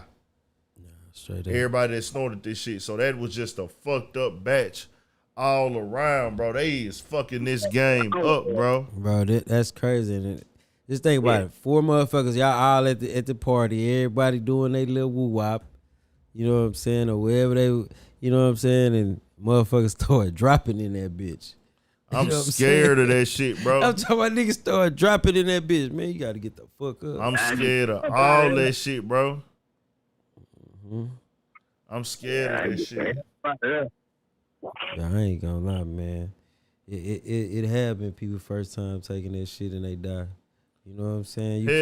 You can't. One thing about it, man, I feel like when it come to this music and it come to these drugs, now a vibe like that right there, bro, you got these type of drugs floating around. Niggas just finna get on it so they can say that shit to feel like what they think he feeling in that fucking video. You see what I'm saying? Or how he feeling whenever he on that drug or whatever. You feel me? Yeah. But man, it's some weird shit out here, man. You know what I'm saying? And that influence of that music of motherfucker. Cause I know motherfuckers, you know what I'm saying, they done got on syrup, they done got on all this shit out because they wanna be what they hearing. You know what I'm saying? When they riding around doing this or doing that, you feel me? Facts. Nigga just don't know, bro. That's your motherfucker rapping in my mouth. What? That's Come what the on, game. man. That's what the game. And that is became, crazy. man. Listen, bro, think about it. Meth used to be back in where the sticks and mosquitoes at. Them country ass white boys and shit on that shit. You feel me? Yeah. Nigga, that shit that made it to, you know how they say that shit when drugs make it to mainstream America, to the suburbs. Nigga, they dope that made it to the ghetto, nigga, and that shit fucking niggas up. I ain't lying. They shit is, because that's some all chemical shit, nigga. That's what I was telling my partner today, because he was talking about like meth and coke is the same thing. No, and I was that like, nigga dumb as hell. What the I'm fuck? like, fuck nah, bro. Bro, that ain't it's the so same many shit. different ways, bro. Look, I ain't gonna lie. Go if you, I ain't gonna say go. Yeah. But look, being in Texas prisons, bro, you gonna meet niggas who know how to cook meth. That's real meth head and meth lab having motherfuckers. Yeah. And bro, how they break down nigga making meth, bro, it's all type of shit go in that shit. It's several different ways. You got the poor man shit. Yeah. You got the rich nigga shit. You know what I'm saying? Yeah. And man, listen. That shit, man, battery asses nigga. I'm talking about metal nigga, nigga using chemicals that go in cars and shit like antifreeze, all type of weird ass shit. Niggas make meth, boy. Look, I'm talking, bro. They'll tell you get all this shit, nigga. Get some motherfucking tools, nigga. Put all these shits up in there, right? So then you got the tools with the lug nuts on a little string and putting the shit all under the ground, and it got to be covered up because it's gonna start smoking. And who the fuck want to put some shit like that? It's gonna turn into shards. Who the fuck gonna put that in their body, man? Nigga, the closest I'm gonna get to watching a meth process is on that goddamn show, nigga. Breaking Bad, nigga. I'll never. That's the closest I'm coming to a meth operation, nigga. Nah, facts. I'm not coming close to no type of meth operation. If you got a meth situation going on, Willis, East Texas, all that there, Trinity, nigga. Say, listen, man, Texas, them motherfuckers out here though. They out here heavy. I'm talking about, hey, you know what's so crazy, bro? We fuck around, be passing one up, know what I'm saying, over there. And don't even know that bitch up in that bitch. It's one ride, this bitch somewhere, nigga. You never fucking know, because think about it, when them niggas be getting hit, you be like, hold on, them niggas was in that bitch doing what? Cooking meth. Nigga never knew. Never knew you know it was there, nigga. Big ass houses full of weed and shit, all that shit. Nigga, them white boys be on some shit. You never know, nigga. And now, I ain't gonna lie, now, you know what I'm saying? But now the cartel really like kind of took over that meth shit. Well, I ain't gonna say they took over, but they supplying the hell out that shit. Yeah, they heavy involved in it for sure. You know what I'm saying? And at one point in time, they wasn't at all. They frowned upon that shit. Right. But Breaking Bad was showing that too, though, like how the cartel is involved with that meth shit now. Yeah, they involved in that shit because motherfuckers, they made it hard for motherfuckers to get certain ingredients in America. Yeah. You feel me? Yeah. To put that shit together. So And it's cheaper to make. right. Yeah, and quicker. Cheaper and quicker. Right. And that, I'm talking about that shit there. Way cheaper and way quicker to make that shit than processing cocaine, bro. For like, to my knowledge. I don't know, but like I said, I'll never come close to a meth it's two operation. totally different things. Yeah, that's two what, totally different. and that's things. what I wanted to put out Because with there. that meth shit, you can fucking get blown up. Have you ever seen a motherfucker get blew up in them labs, bro? Yeah, facts. Man, I'm talking about shit you know the purple grape drop on from McDonald's. Yeah, how that motherfucker just like a tear. You know what I'm saying? Bro, I've seen a lady, nigga, her skin, nigga, melted, nigga, her neck, all that shit got face, all that shit just melted like that, nigga. Swear to God, nigga, got blew up in that bitch. I remember I seen some shit like that on World Star Hip Hop one time back in the day when the website was popping and shit. Bro, this shit was on national news, fam. Bro, this bitch, well, I'm gonna say Texas news. Yeah. You know what I'm saying? This bitch blew up, nigga. I'm talking about and end up, nigga, because the bitch kept going to jail for different meth cases. But you seen the transformation from her looking cool to a dope fiend to getting melted, nigga, to getting her shit together, but still smoking like that. Man, that shit was crazy, that motherfucker. Facts. Did y'all see the situation, dog, with the I know you seen it, BP. I mean, I know you seen it, Pookie. We watched it here actually with homie having that shootout with the people in Florida. I ain't seen with shit. the cops. Man, cause this nigga did a full shootout, bro. Like they got pulled over by the laws. He in the car. They overkilled. I ain't gonna say they overkilled. I ain't gonna say that. They killed his ass. It was 3 adults in the car, and a baby and a dog. Right. They get pulled over. 2 people is outside of the car. They walk up to him on the passenger side. I think the back seat of the passenger side. And he in the car, the lawman talking to him. You get him talking to him. He just talking to him about a baby and then talking to him about a dog and all this other stuff. And he tell him, get out the car. Nigga jumps out the car with an AR, bro, and get to shooting at the laws. For real. Nigga just got the dumping. So, nigga, he shooting at the laws. One of them get away from him, but I guess he missed them niggas. So, one of the laws end up shooting him in the leg. Right. This nigga runs around the other side of the car, come back up, and hit the nigga in the hit the lawman in the face with the gun. Right, he ran like behind the truck. him like behind the truck. They ain't even know where the hell he was at. They didn't even know where he was at because they got lost up in the whole commotion and everything. They ain't know where that nigga ran. His other partner, I don't know what the third person with who had like the gray black shirt on. They must have ran the other way. What happened? Hold on. What happened? Kobe. My boy Kobe. Say, man. What he say? That's so fucked up. Say, boy, he ain't lying. Boy, say them little country times shit. Whoa, niggas this nigga say. Bro, that nigga's Kobe, man, he say you gotta chill, bro. Kobe hell, bro. Kobe really hell, bro. That nigga Kobe sick, bro. Bro, my bad, y'all, my bad. That nigga there crazy. If y'all in the chat, y'all know why we laughing at Kobe right now, bro. Kobe, boy, you got me in tears, boy, cause I ain't like, boy, he is not lying. Nigga on guard, come Montgomery County and shit like that. Kobe, bro. Kobe hell, bro. Well, that's cold, man. Kobe hell, bro.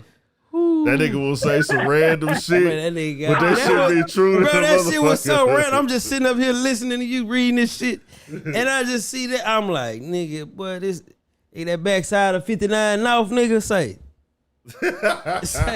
it's going down. It's your local Sonic's, McDonald's, all that shit. You bullshitting. No bullshit, dog.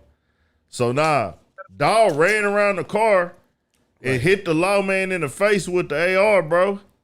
And kept hitting him. Like, he started hitting him when he fell down. Nigga, he damn near, I guess he was on top of him. He was on top of him hitting him. Yeah. And then I think he broke the man's sinus line in his face, then broke like his fibula or some shit in his face. Yeah, he whooped his ass. He broke like 3 things in the man's face, bro. broke like 3 things in his face. But the other lawman just let the clip out on him, bro, till he died. Shot him while he was on the ground and everything. Right. And it was like, damn, bro, you really went out like that. Like, hey, they brother, I ain't gonna lie. I wonder how many bullets actually hit that nigga. Somebody put in my comments like 17, bro. Man, that was more than 17 fucking That's what shots. somebody said. Cause bro, it was multiple gunshots shooting, multiple different guns shooting at cuz. You know what I'm saying? So it's like that nigga, that was way. Then when Buddy ran up on him and like stood over, bro. And then you had that one too, still shooting at him. So it was like, come on, fam. And that's what I wanted to put out there. That fam. I wonder what jump out the car like that. That's what I said. I said, bro, and I want to put this message out there. Like I said in my the video I made, condolences to his family, because they got to deal with that. That's they loved ones. That's they, you know what I'm saying? Right, but I ain't gonna lie. I to me, and like my boy say, you know, there's condolences. Yeah. But like I told you, bro, he said, fuck it. That was one of them, that nigga said, fuck that, I ain't going back to jail. Yeah. Cause he had his people outside on the police van. Then the other passenger took off running. You know what I'm saying? Shit, that was, man. He had his mind made up. Man, he made up his mind, man. If you see that bitch, man, just when you get a chance, look at it, man. Yeah. I hate to see that shit happen to anybody, bro. I hate to see anybody go through that. I wouldn't wish that on nobody. It's just not my thing to do. You know what I'm saying? Like, I don't want to see you go through that shit, bro. I don't want to see nobody go through that shit. But, like, we got to speak up on it just to educate. We can play dumb like we don't know what's going on, bro. We know when the laws pull us over, they scared of us and we scared of them. I've been pulled over plenty of times by police. I never even had nothing major going on like that. The most I done had on me when I done got pulled over by the police is maybe a weed sack, maybe a zip, maybe tops, a gun maybe, you know what I'm saying? But my gun ain't got no bodies on it and nothing like, ain't like I'm a felon. So it's just like, God bless. but I'm still nervous. I'm still nervous because you don't know, nigga, I done been riding clean, nigga. I done been riding clean. It's still gonna feel away when the laws pull me over, bro, just because that's how we raised, nigga. Like, hey, you know, being raised like that, but then being a knucklehead and getting out here, and having a few laws beat your ass and shit on some backstreet shit, on some when they raiding the highs type shit, you know what I'm saying, and just all type of shit. You know, and these is not no shit I heard. This shit I done actually been through, so it give you a whole different outlook on them hoes. You know what I'm saying? Because you know what I'm saying, one of my experiences, nigga, these motherfuckers whoop me. Cause I'm talking about beat my ass, fucked up me, nigga fucked up my girl, nigga. I'm talking about nigga, like they beat both our ass, nigga. And the only reason why they really fuck with her, nigga, is just because she was taking up for me. And true, cause they was really fucking me up. So going through that shit. And this motherfucker, like, after you whoop on me and shit, nigga, you try to be cool with me and shit. You know what I'm saying? On the way downtown, after I have went to the hospital and all this shit. So I'm just saying, man, like that shit with them laws, man, that's some shit that give you PTSD and shit. You know what I'm saying? You be fucked up in the head. You know what I'm saying? Do you remember when them laws was fucking with me that day outside your crib, bro? Yes, sir. That nigga like turned in the apartments behind the nigga, bro. Like, you know what I'm saying? Like, all that on some super dry shit. Just really profiled the nigga. He just knew I was dirty, nigga, but that shit be fucking them laws up. When I'm in my car, you know, my car, the profile car, I'm in my car and they pull up and then they run all my shit and then they like, damn, this nigga ain't got nothing on him. I really can't do nothing to him. You know what I'm saying? You can just see it. You can just see it in their face like, fuck, I thought I had one. Like, and it just never go down like that, bro. So I just tell people this, them laws, man, we both, it's fucked up, man, but ain't no reason, bro.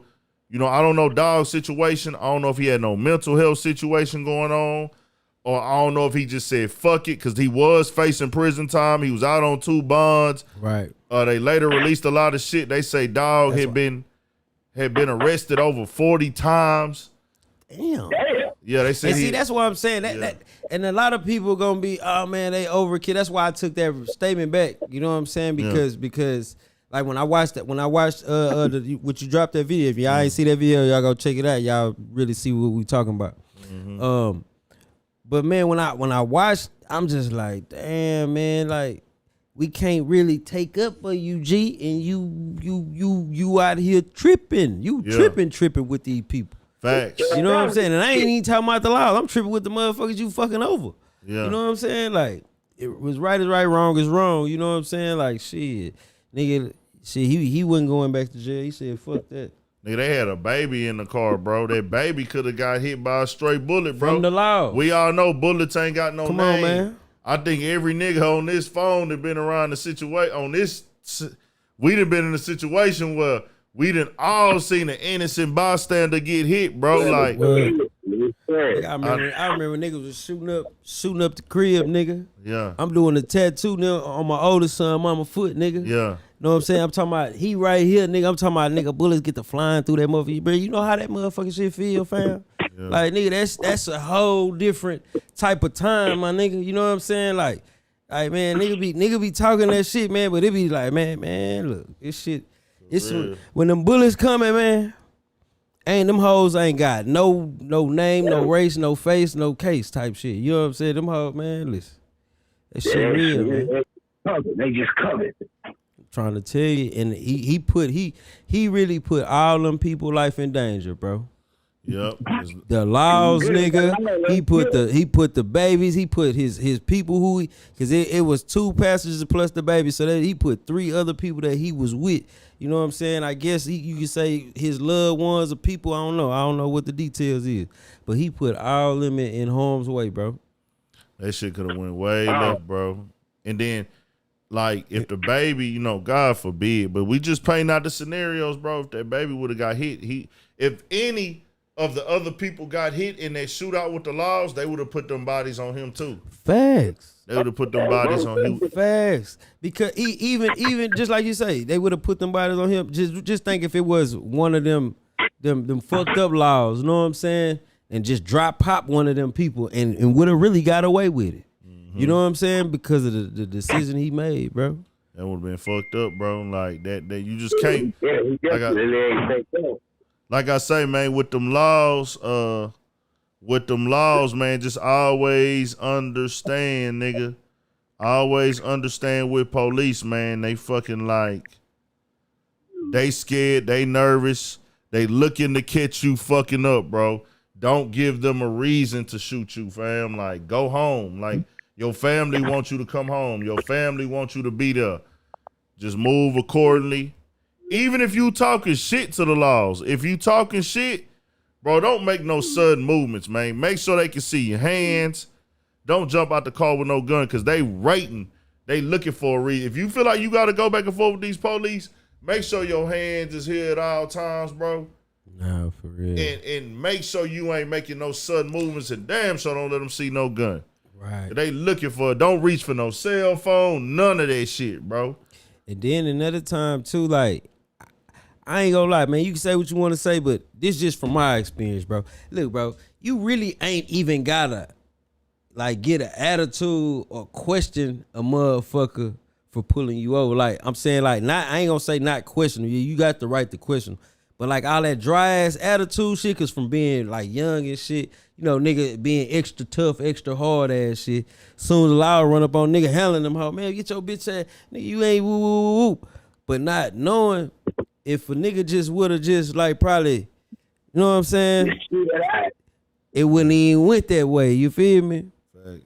So, you know, I mean, at the end of the day, you know what I'm saying? These motherfuckers, they put on these uniforms and shit. They the same as you, bro. They probably was a peon or something, you know what I'm saying? Or they didn't get liked or some shit like that, you know, because you got them type, you know, abusive ass, weird motherfuckers. But at the end of the day, they the same thing. So, you know what I'm saying? Like, I feel like, you know, a lot of times in the black community, we tend to just pop off at them niggas. You know what I'm saying? Like, oh, well, nigga, what you doing? But you know you really doing wrong, cuz, so why is you really must, you know what I'm saying, play that shit a little smooth, you know what I'm saying? Maybe you can scoot up out that bitch, you know what I'm saying? RP Kenny Lou, man, scoot up out that bitch, though, you know what I'm saying? For real, that's just that, man. That was a crazy situation this week. And another one that's been kind of going crazy, just on some other type shit. And you know, this will never be that platform where we doing full gossip on relationship shit and all that, because I really just don't be giving a fuck. But sometimes I'll say and admit it, I'll use those topics because I know that's what people want to hear, and I'll give you my honest opinion. But there's been a clip going around today of Brittany Renner. She's the chick that got the baby with PJ Washington that's out now. And stepdaddy shit. Yeah. Okay, so for the people that don't know, Brittany Renner, you know, she's been linked allegedly to a lot of NBA players or high name people and rappers or people with status and money. Right. She's been linked with those. So it was odd to people that she was in her 30s and then end up having a baby by 18-year-old, 19-year-old NBA rookie. Right. So it's kind of like, hold on, what's really going on with you? Was this part of a play? So then the news came out that she divorced him, like, or called off the engagement or something. It's like right after the baby was born or some shit. Right. Yeah, it's like right after the baby was born. Or some, I don't know what's capped with that story and what's all the way cemented facts, but just to be very clear, and I would tell her this if she was here, it looked like you went for the money grab on dog. Like that's what the public. She called her a young freshman. Yeah. Coming into the league, she went for a move. So she hit her shot. That's been it. So caught a young nigga. That's what that's how it's being portrayed by the biggest media platforms. So I'm only gonna go off of what they saying. I can do my own research and everything, but whatever. This is what came out today though. And I'll play this real quick before my phone dies. This is what came out today in this situation. Yeah, BP. That's what I be talking about, boy. You gotta use that tool, man. You know what I'm saying? Stepdaddy season. Yeah, what up? I got the. It's officially stepdaddy season. Yeah, what up? I got the car seat in the back. Let's go to the park. Don't let your baby mama or your baby daddy block your blessings. I know in theory it sounds good keeping the same person to have kids with, but that's insanity as well. So if it doesn't work out with them, it'll work out with someone else. Okay? It just will. That's how that goes. And trust me, I know it's ghetto. It is so ghetto being a baby mama, and thinking about multiple baby daddies is scary. But, you and my baby gonna be all right. We're gonna be all right. So we're moving forward, onward, upward. Okay? Y'all. Bro, I ain't gonna lie. You know what? Listen to that right now. Mm-hmm. It sounds like she mad. She probably got some shit in the mail she wasn't expecting to get on that little play. You understand what I'm saying? Yeah. That's what it kind of sound like. I ain't gonna lie. Shout out to South Park Trap, man. Before we get into her, I just had somebody. I dropped the interview today with an artist out of South Park. That's a neighborhood on the south side of Houston for people that don't know. Named South Park Trap. I hollered at him at the Rare Fest out in L.A. about, how long ago was that? About 2 months ago, maybe? Month and a half. And we did an interview out there, and, you know, somebody just went in the comments and said, man, that they went and checked out his music. He said, I went and checked out his music.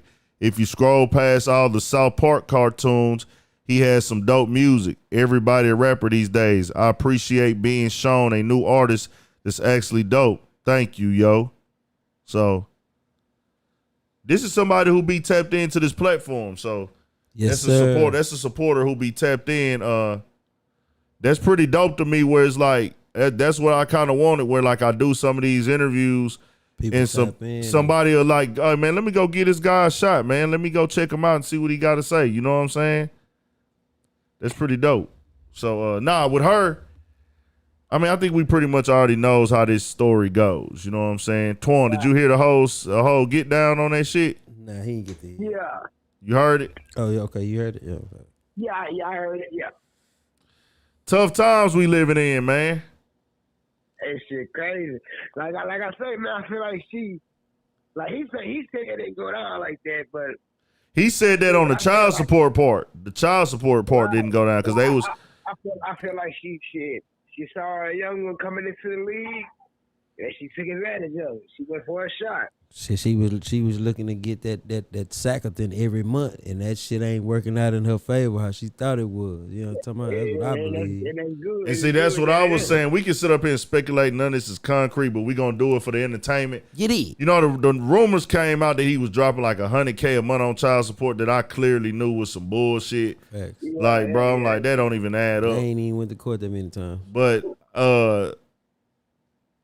you know, you were saying she probably didn't get what she thought she was gonna get, right? Or he didn't become like the person that she thought he was gonna be because he not a superstar, but he was the nigga that was probably like taking the bait.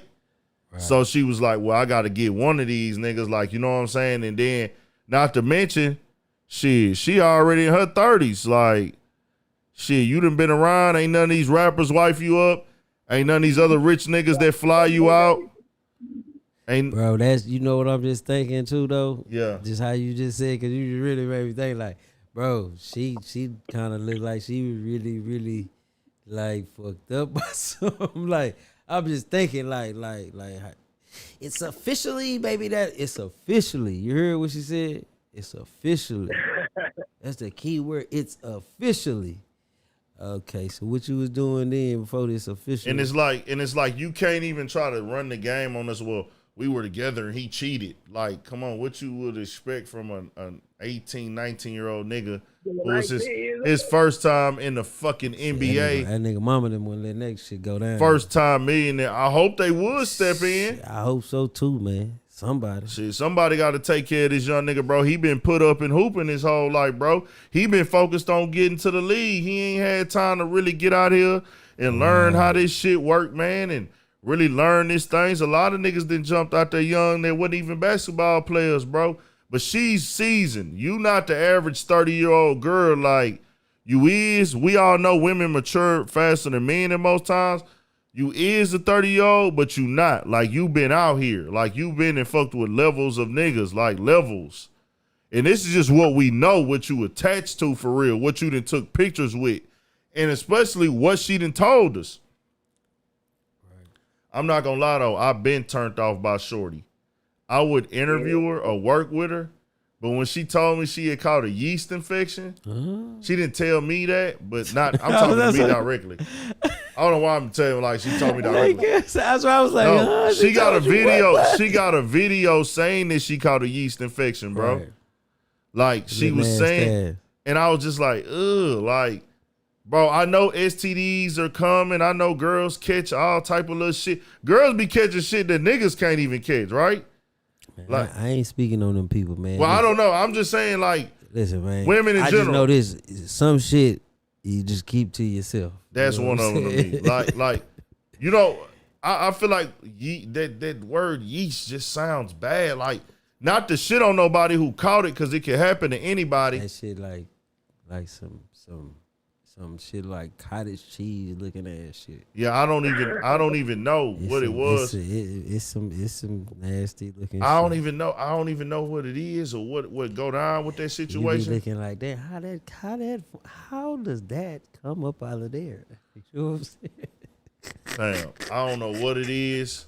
I don't that know how shit horrible, man. But you know how. I don't know how that shit works. I don't know how that shit is, bro.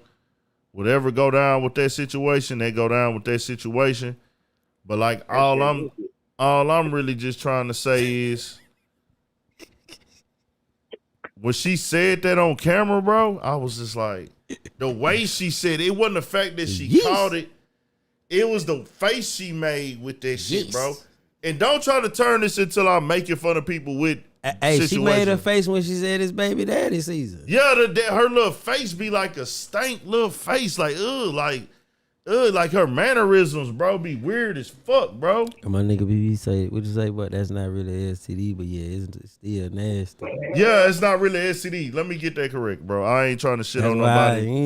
Yeah, I ain't trying to shit on nobody's situation. They can get that shit from taking fucking like hella fucking like certain medicines and shit. You know what I'm saying? That can cause that shit. Yeah. You know, so it ain't. But it like, was the way she said it on the. She probably got that hoe the nasty way though. Yeah, the way she said it in the fucking video, bro, it was just like her whole delivery, and it was like I would see her on the gram, and her personality would be like, bro, this bitch is really whack as fuck. I don't give a fuck how far, cause she, bro, from that point on, I can never look at her and say you look good because I knew she was a fucking gold digger, bro. Like being a fucking like, bro.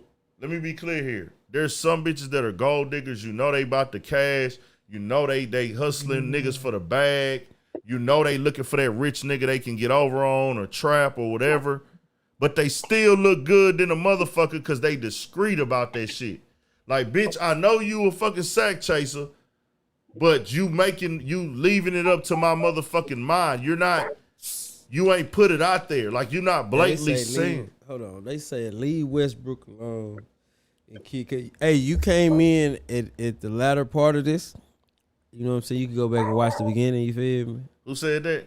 I don't know whoever this person is, but they made their business put both of them niggas, you know what I'm saying? Yeah, okay, so I want to get that right. Oh, that's that nigga Emil.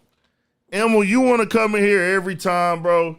We ain't got time for that shit tonight. Do that on the night when I'm on here one deep, fam. Like, and Westbrook weak as fuck, fam. That nigga's a married man with kids, Emil. I don't give a fuck what you talking about. It is what it is, bro. If your bitch too creamy, she might be yeasty. So, okay, look. So I don't want to be misinformed with the yeast. I don't want to be wrong about the yeast infection or the STD thing and none of that shit going on. Got so much yeast. But it was just the way she delivered that shit, bro. It was like the way she delivered it. And then, like, I want to break this down. I don't know how y'all mind work. Like, we know certain girls, like, you know in your mind, like, bro, this hoe only fucking with niggas with money. She about the bag, da-da-da-da. It's a different thing when a bitch tell you out her mouth she about the bag. They just automatically become real unattractive. Like that chick Blue, who was on, like, she went on like No Jumper. She went on Kevin Samuels. What's the other shit in Miami? Fresh and Fit. She went on DJ Academic show, and she was on there talking about how a nigga supposed to take care of her after they break up and shit. Oh yeah. That bitch Blue. So like that right there, like, bitch, you disgust me. Like, you just gotta it ain't even about you looks or your cleanliness. Let me not turn it into that, because I'm not trying to shame it. Like, your attitude makes you look like a fucking very unattractive person. I ain't gonna lie. She look like one of them little girls that, you know, and I ain't saying you are. Just get that correct. But you ever been around like them little mixed chicks that be from like the trailer park and shit? You know what I'm saying? Yeah. They fucking white boys and shit and grew up fucking niggas and shit. Yeah. You know what I'm saying? Yeah. She seemed like one of them types. I ain't gonna lie. You like, girl, you was in that trailer park. Nah, you one of them she like bitch was a tomboy. One of them, like one of them, bro.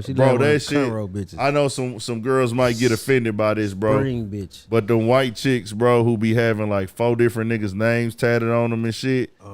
Shout out to homegirl looking ass. Yeah, like you know what I'm saying? Like they be having like 5 different niggas. Facts. I know some. Yeah, like damn, man, like 2, maybe 2. No, none. Okay, none. Bitch. I'm just trying to be understanding. Why you got all these niggas on you, bitch? You look like a fucking billboard, bitch. Like, and then they just always look trashy, bro. Got the nigga all over her eye and shit, the other side of her edge up and shit. Yeah, bro. On the one nigga on her titty, the other nigga on her ass cheek, another nigga on her finger, ring finger. That shit is crazy, bro. Then they just, I don't know. Put them on the back of the top of their ass, a little tramp stamp. This shit, you know what I'm saying? Nigga said tramp stamp. Hey, I done seen it everywhere, man. I'm just saying, that's what they do, man. You know that. For real though, this shit crazy in the motherfucker out. It is. It's a wicked ass game. So I think that was pretty much it for today, dog. I wanted to say, man, before we dipped out, bro, we got to see, like, what would you say is your favorite Pac? Or like, let's just talk about Pac music, bro, since, you know, it's 25th year anniversary. Oh, 9/11, my bad. Shout out 9/11. I forgot 9/11. Hey, where you was at on 9/11? I was in school. Me too. I watched the second plane hit the motherfucking Facts. building live, bro. Nigga, I was at Aldine Night Grade Center, nigga. Young as fuck, nigga. Yeah, Young nigga. Aldine Night Grade Center, boy. That's where I was at, man. I think I turned 17 on that day. I was at CEP. We was in our own room watching that shit. That shit was crazy. No shit, bro. No, for real. Yeah, shit had my 17th birthday. Nigga, it was one of them things like we was in school and they made it damn near seem like, nigga, we might get hit with some motherfucking planes. For and real, bombs and nigga, shit. like. Hey, it was like, damn, hold on. Is all they coming to Houston? Is we witnessing some like some World War III Yeah. type shit? You know what I'm saying? Like, Because some people came and picked their kids up from school. Nigga, hold on. I just thought about it. If you was black, your pick. My man wasn't going for that shit. I called him. He's like, shit, you all right? That's the safest place for you. Yeah, nigga, that's what I'm finna get into. If you was black, nigga, your black ass was at school. Hey, a few real. white kids at the school, nigga, their parents came and got them out of school, nigga. it was motherfuckers. You know, I was at Aldine, so Yeah. it was motherfuckers coming to get their kids and Nigga, shit. I ain't even think about calling my mama. I knew that shit wasn't even an option, nigga. Your ass finna go to school. Nigga, thug that bitch out. Yeah, nigga, you gonna be in that bitch. Straight I up. tried. Yeah, my man wasn't trying to hear that. Hey, Twan, your birthday on 9/11, huh, cuz? Yeah, it was Saturday, yeah. Yeah, man. Happy belated, man. So, Oh, yeah, appreciate it. Yes, sir. and then you gotta think, and then you gotta also think too when that shit hit, bro. I remember specifically seeing on the news clip we was watching. They was in New York, and a dude walked by and said, "I just got word there's a bomb in this school. There's a bomb in this school right here." And then the news people was like freaking out and shit, but turned out it wasn't one. But it was just Talking like, shit. then everybody was thinking like, hold on, man, Houston, be ready. They might come here and hit some buildings. Like, bro, you know our president at the time was George Bush. George Bush. This bitch from Texas, right? Yeah. So you know it was one of them things like, man, this nigga fucking up. You know what I'm saying? They might try to come bomb our Houston, homeland. nigga, like, Texas, yeah. nigga. You feel me? But then at the same time, do you remember, speaking on the president at that time, do you remember what the fuck he was doing when them planes started He hitting? was reading the book. That nigga like pause. Rest in peace to everybody that lost their life on that day and Man, that family shit members. crazy. That nigga was reading that book. They told him what happened. That nigga paused for a second and just went back to reading. Right? That's what he did. Huh? Man, I don't. Did he get up or did he just go back to- remember they told him he was at school. He was at the school reading. I don't remember. I remember, but I don't remember exactly what he did. I think he did keep reading. I think he kept reading, bro. Did he Like, keep reading? I anybody think that out nigga there? kept reading, bro. I think he did. But at that point, it was like, shit, It's already happening. it's done. What's done is done. That shit is Hey, wild but you know what's as fuck. Hey, look, not on no bullshit. Nah, I ain't even gonna say that. Because well, I'm gonna tell you this shit another time. Yeah. But bro, 9/11 happened, bro, because of some wicked shit. I ain't lying. It ain't what you motherfuckers think. It's behind some money. It is. I'm telling So you. they finally pulled all the troops out from overseas, fam, and it's God like, bless them. Ain't- God bless. Hold on. God bless them motherfuckers.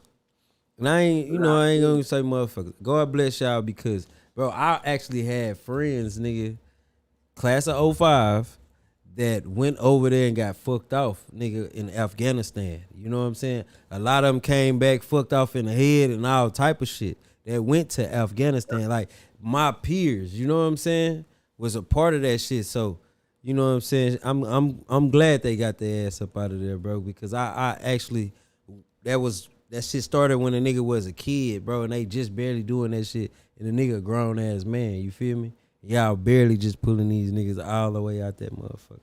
You know what I'm saying? And that shit that crazy, bro. yeah, bro. Them niggas said, bro, that shit was crazy because my nigga told me the other day, my nigga knew say, bro, we been sitting over there 20 years, bro. He said, I thought we was over there at least stealing oil or something. He was like, man. nah, nigga, them niggas was just sitting over there in Afghanistan. Nigga, they wasn't stealing no oil from me. He said, at least we could have been stealing oil. And I was just Stealing like, some. I was just like, is that what they think of our country? Like, nah, that's exactly what they think of our country. Or is that what we really do? Like, we go to their shit and steal shit from them? Like, nah. It don't even be that. That's just that old America's in everybody business ass shit. You know what I'm saying? Niggas be coming over here trying to dictate and politic what these people should do. Yeah. You know what I'm saying? And me, I feel like shit, nigga, we just need to mind our own affairs. You know what I'm saying? We ain't got no quarrel over there with them people. You know what I'm saying? We ain't got nothing. Like, I was on IG, and I made a comment about the whole Afghanistan's coming over here. You know what I'm saying? The refugees or whatever. Yeah. So I made this comment, and then this chick was like, "Oh, what the fuck?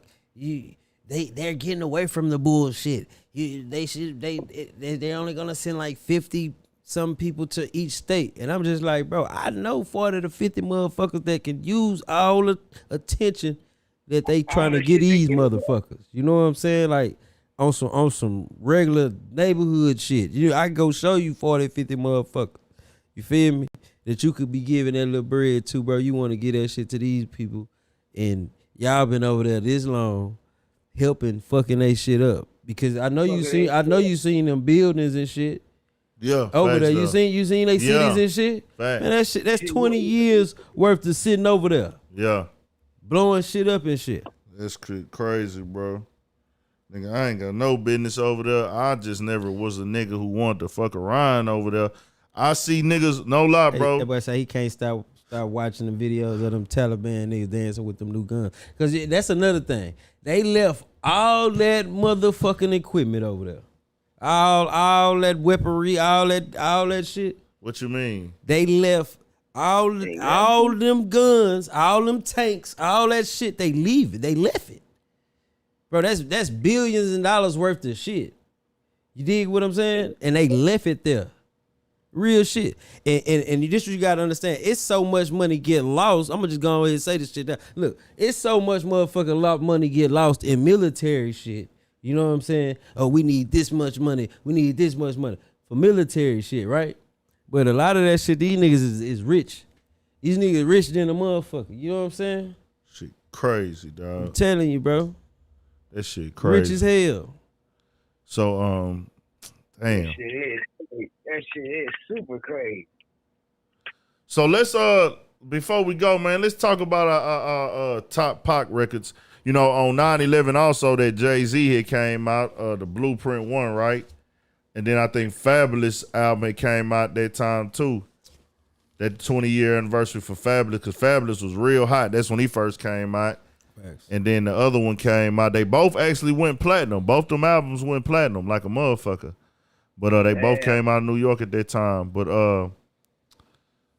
what was your top Pac song, bro? Like you was just vibing with? Which one? What's a Pac song you could put on right now, nigga, and it's gonna have you like, yeah. Shit, I got a lot of them. I ain't gonna lie. I'm a Pac enthusiast. Yeah. I got that, man. Until the end of time. That's probably my favorite Pac song. Until the end of time. Yeah, man. That's probably my favorite joint for Pac, man. I think it's hard to pick one, but it is hard. Say one. You know what's a memorable one for me as a kid? Because I remember, shout out to all my cousins too, nigga. We used to be at Granny House. Yeah. I'd rather be an NIGGA. So we can get drunk and smoke weed all day. You know what I'm saying? Yeah. We used to be rapping that shit. You know what I'm saying? Like, I could really remember that. That was a memorable one. You know what I'm saying? That motherfucker damn too. I like me. I would have to say like Troublesome or fucking Picture Me Rolling.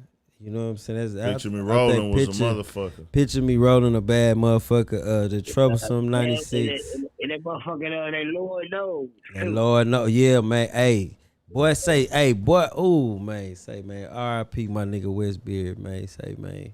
Shout out to my nigga Cali, man. Say, I remember me and them two niggas, man. Say, man, I'm talking, I don't know why the fuck. Nigga, we was on that Lord knows, nigga. I'm talking about, cuz we went all the way down. Nigga, we went out there to my grandma's house and shit, working out and I'm talking, we was tripping on some more shit, like on a whole nother page. But yeah, man, shout out, man, my nigga Cali, man, and R.I.P. my nigga Westbeard, man. Lord knows, man. God damn. R.I.P. That nigga, I'm gonna tell y'all which one my shit is, bro. Cause I had one. I got, man. I'm talking. I got multiple ones I like. What's your phone number, nigga? Life of an Outlaw was my shit. Life of an Outlaw. That became my shit later on as I got older with Pac. Like it's yeah.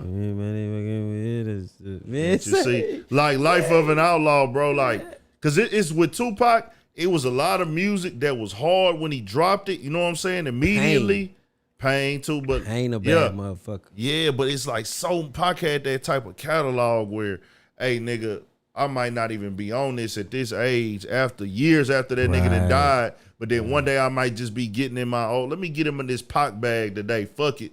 And I put this Pac on and I let Life of Outlaw play and that bitch is just going crazy right now, nigga. Trading war stories. Trading war stories. On the rise, jealous niggas out of spies. Look in my eyes. Nigga, I ain't gonna lie. That's why I say it's so many. Cause I be having modes, nigga. Like, nigga, I ain't gonna lie, if I'm pissed off, if I'm fucked up with you, and I got some Pac shit on, bitch, I'm damn near probably gonna shoot your bitch ass if you keep on playing with me. You know what I'm saying? I ain't gonna lie, nigga. You ask anybody in my motherfucking family, nigga, they gonna say, nigga, that know on that ride shit, nigga, look, I put on that Pac shit, I'm on some trip shit, bitch, I'm on some bitch, come with me. Hail Mary, you hear me? Yeah, we finna go talk to them devils and shit, bitch. It is crazy how Pac came on certain songs so different depending on who he was working with. Because when he hopped on Bone Thug song, he just wasn't even like rapping on that hoe, bro. That nigga said I had to call. He said I got this nigga. He said I got this call from my niggas out in Cleveland. They need my help to clean up some niggas that's no longer breathing now. Like, bro, it was like, what the fuck? That nigga wasn't even just rapping on that hoe. He just was like. But it was like that nigga voice was so powerful, it went fucking crazy, bro. Like Pac used to be talking some shit, dog. Nah, fool. So let's talk about Pac movies, bro. Heaven gotta get up. Heaven gotta get up. Changes. Hey, changes. We talked about changes last week. Yeah, cause you know, after we did, bro, I went back and watched that fucking video, bro.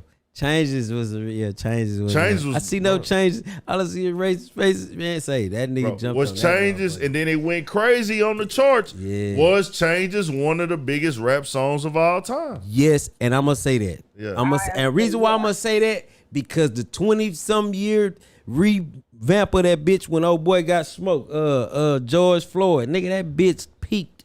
Yeah. That bitch peaked. Nigga, I'm talking about people was playing this motherfucker again worldwide. I see no changes. All I see is race. I'm talking about people chanting this shit. Did somebody play it somewhere to make it go viral or some shit? Man, somebody played that shit just like what you saying out in the streets, and then that shit just started happening. Everybody just kept playing that bitch, and that's kind of damn near became kind of like a movement for a little bit, nigga. And I'm talking, and that the nigga records like.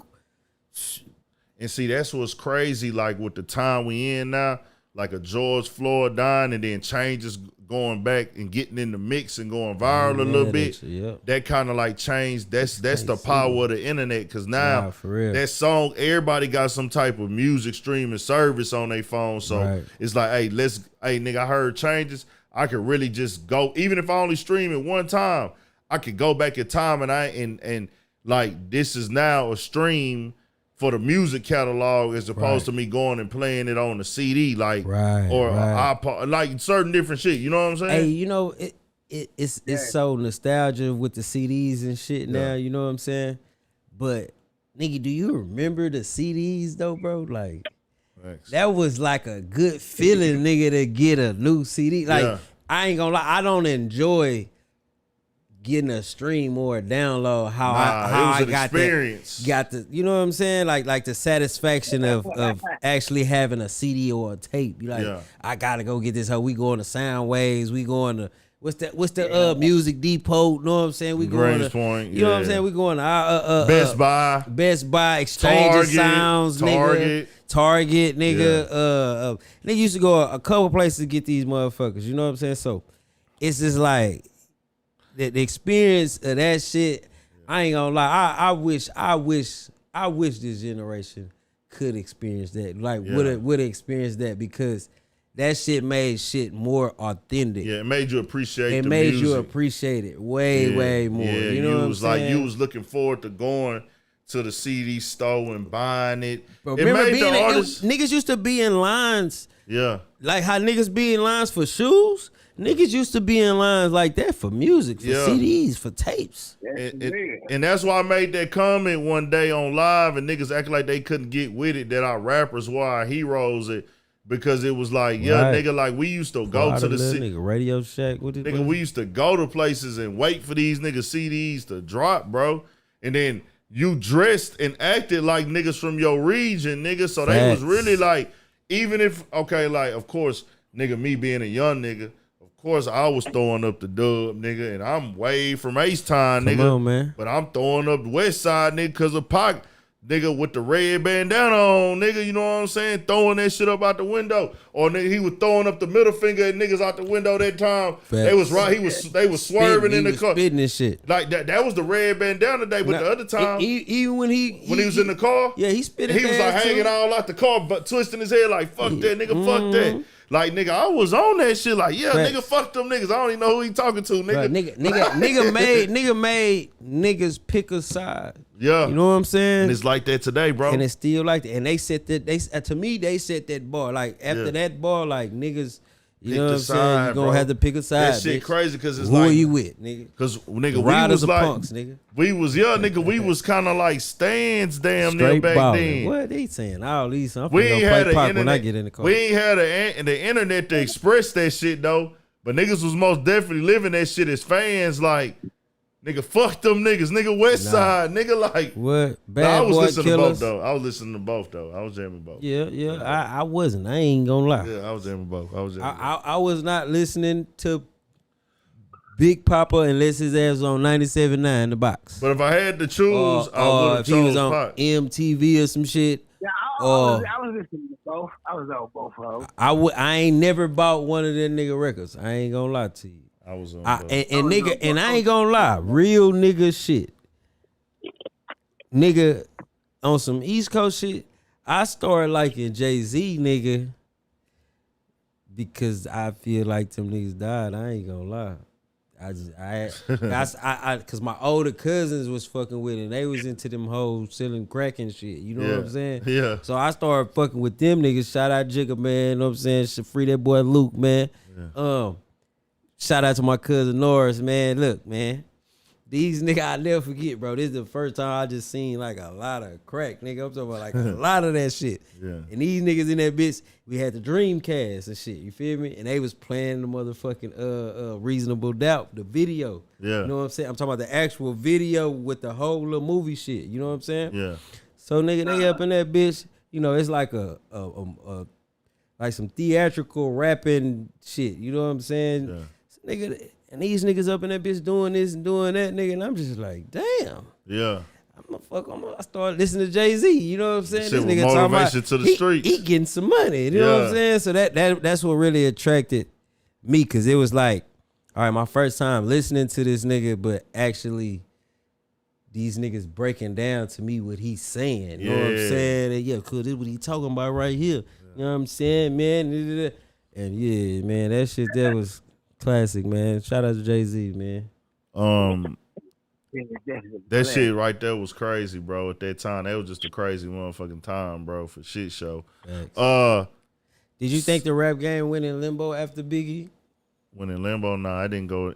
I don't think the rap game went into limbo for where the bad side of the rap game access, and we got access to the rap game through the internet.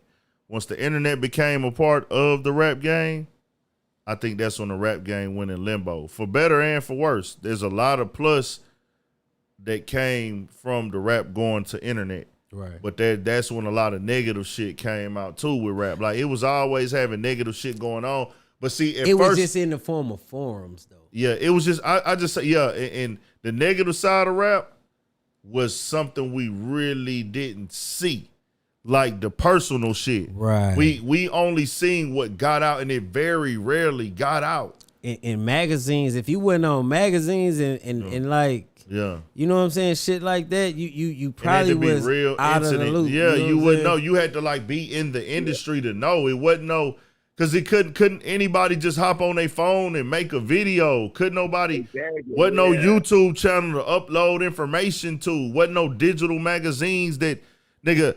A news thing can happen, bro, and niggas got it's 100 YouTube videos about it within an hour. You know what I'm saying? Facts. Like, that wasn't going on, nigga. You had to wait Nigga, until the publication. And just think about how, like, just speaking this out, when a nigga drop like a major popping, you know what I'm saying? Like a motherfucker, he drop a video and that bitch will have damn that. Not in certain cases, first 2-3 minutes, nigga. Shit, that bitch at 1 million. You know what I'm saying? Like, quick. You know what I'm saying? Within seconds, you can sit up there and watch the hell just grow. You watching that bitch grow. 15,000 views nigga, first hour, 20,000. Fucking Verzuz.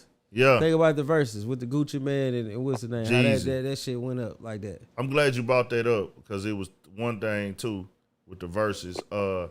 We just hit that anniversary with Jay-Z. I mean, not Jay-Z. 50 Cent and Kanye West had that face-off. Right. On 106 and Park, and that whole week, and that nigga Kanye beat 50 Cent. Yep.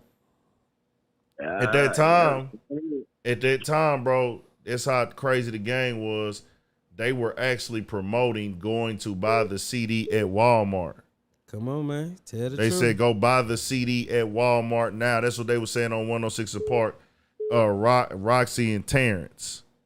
Roxy and Terrence was saying that go buy the CD at Walmart about that time. So, Verzuz right now, Ja Rule and Fat Joe, bro. Why is everybody sleep on this Verzuz battle, bro? Why do niggas think this Ja Rule and Verzuz battle is not gonna be good?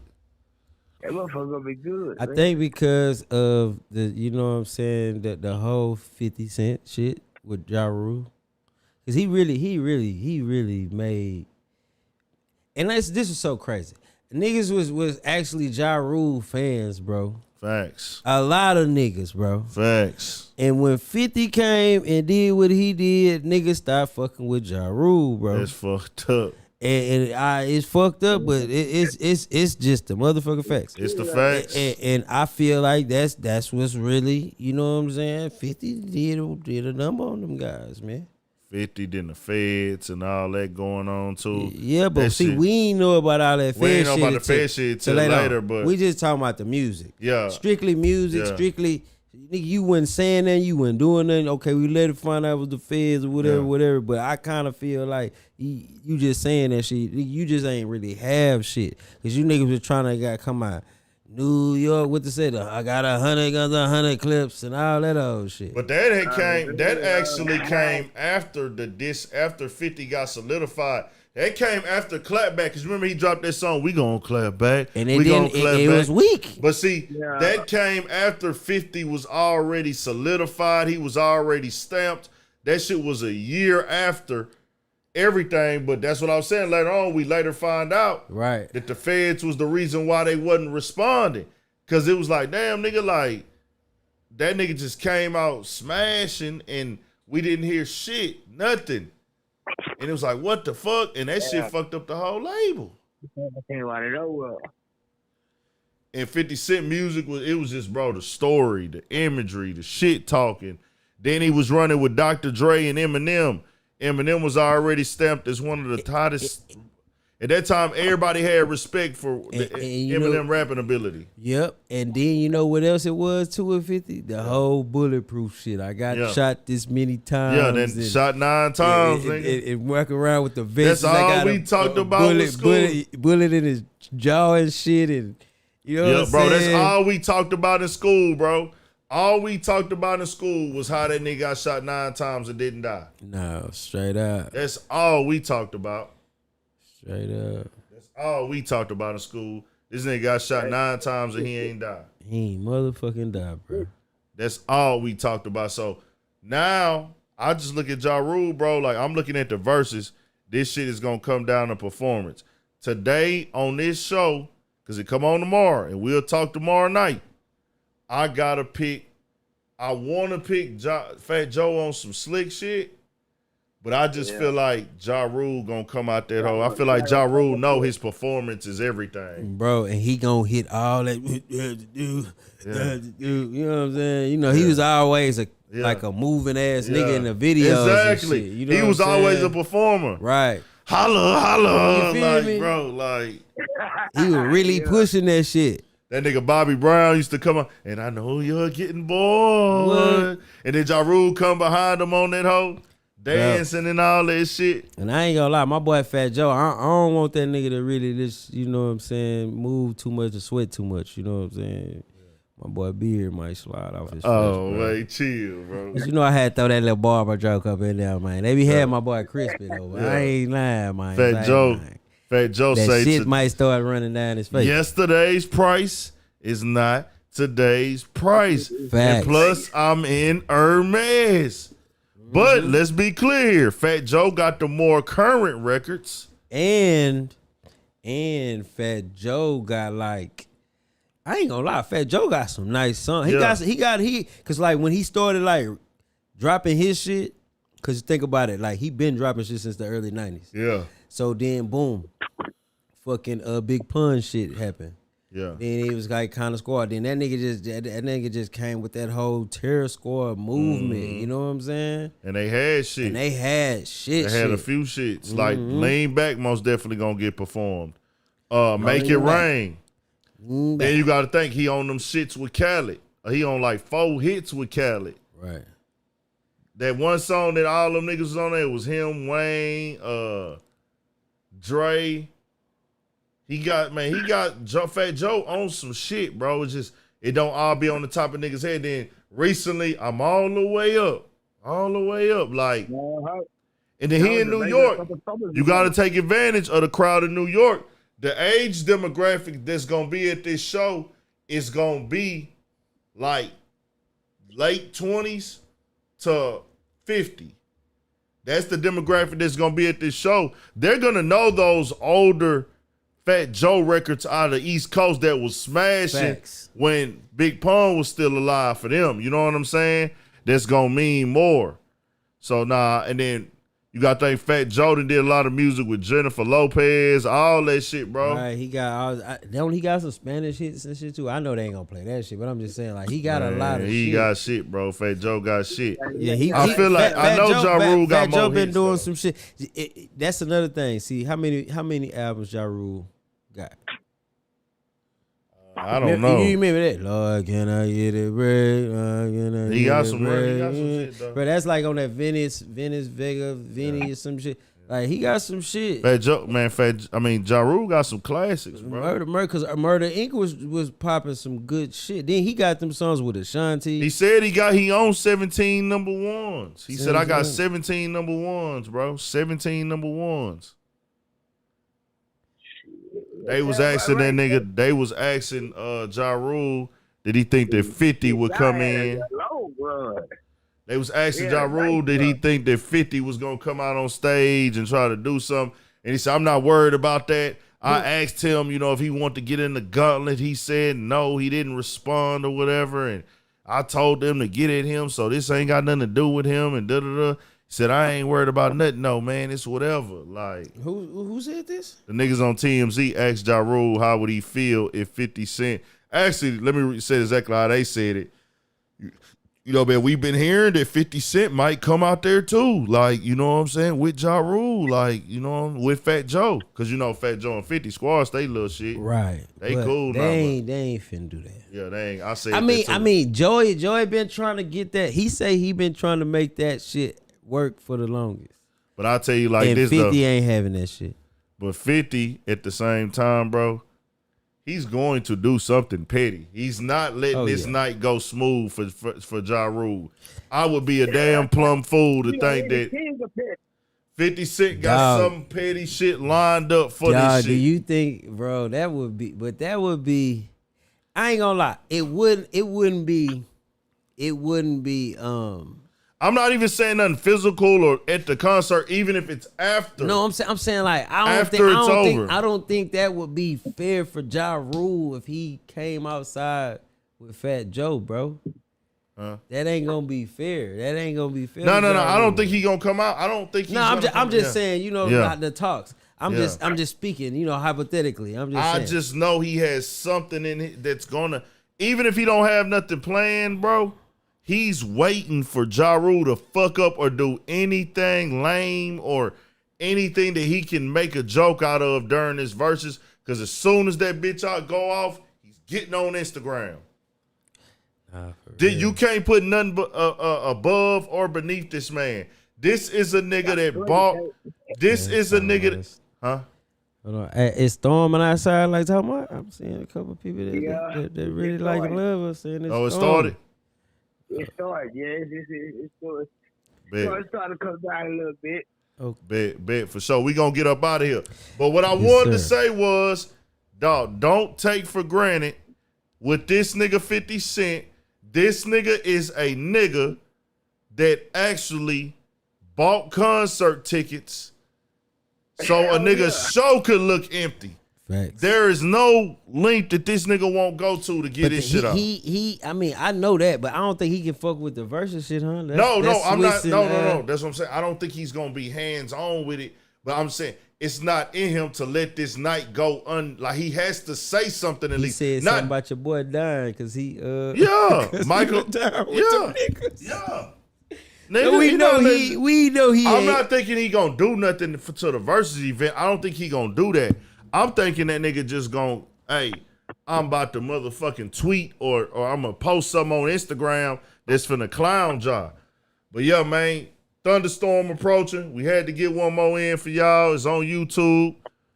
Y'all make sure y'all subscribe to the channel right here, Urban Politicians TV, and go tap into the Studio 56 podcast. Facts. On every single streaming platform, bro. Every platform. Apple, Spotify, SoundCloud, whichever one you get your audio on for podcasts, we on there. Studio 56 podcast on YouTube. Studio 56 podcast on YouTube. I say that again. Go to the description box. IG, all that shit. Everything is in the description box.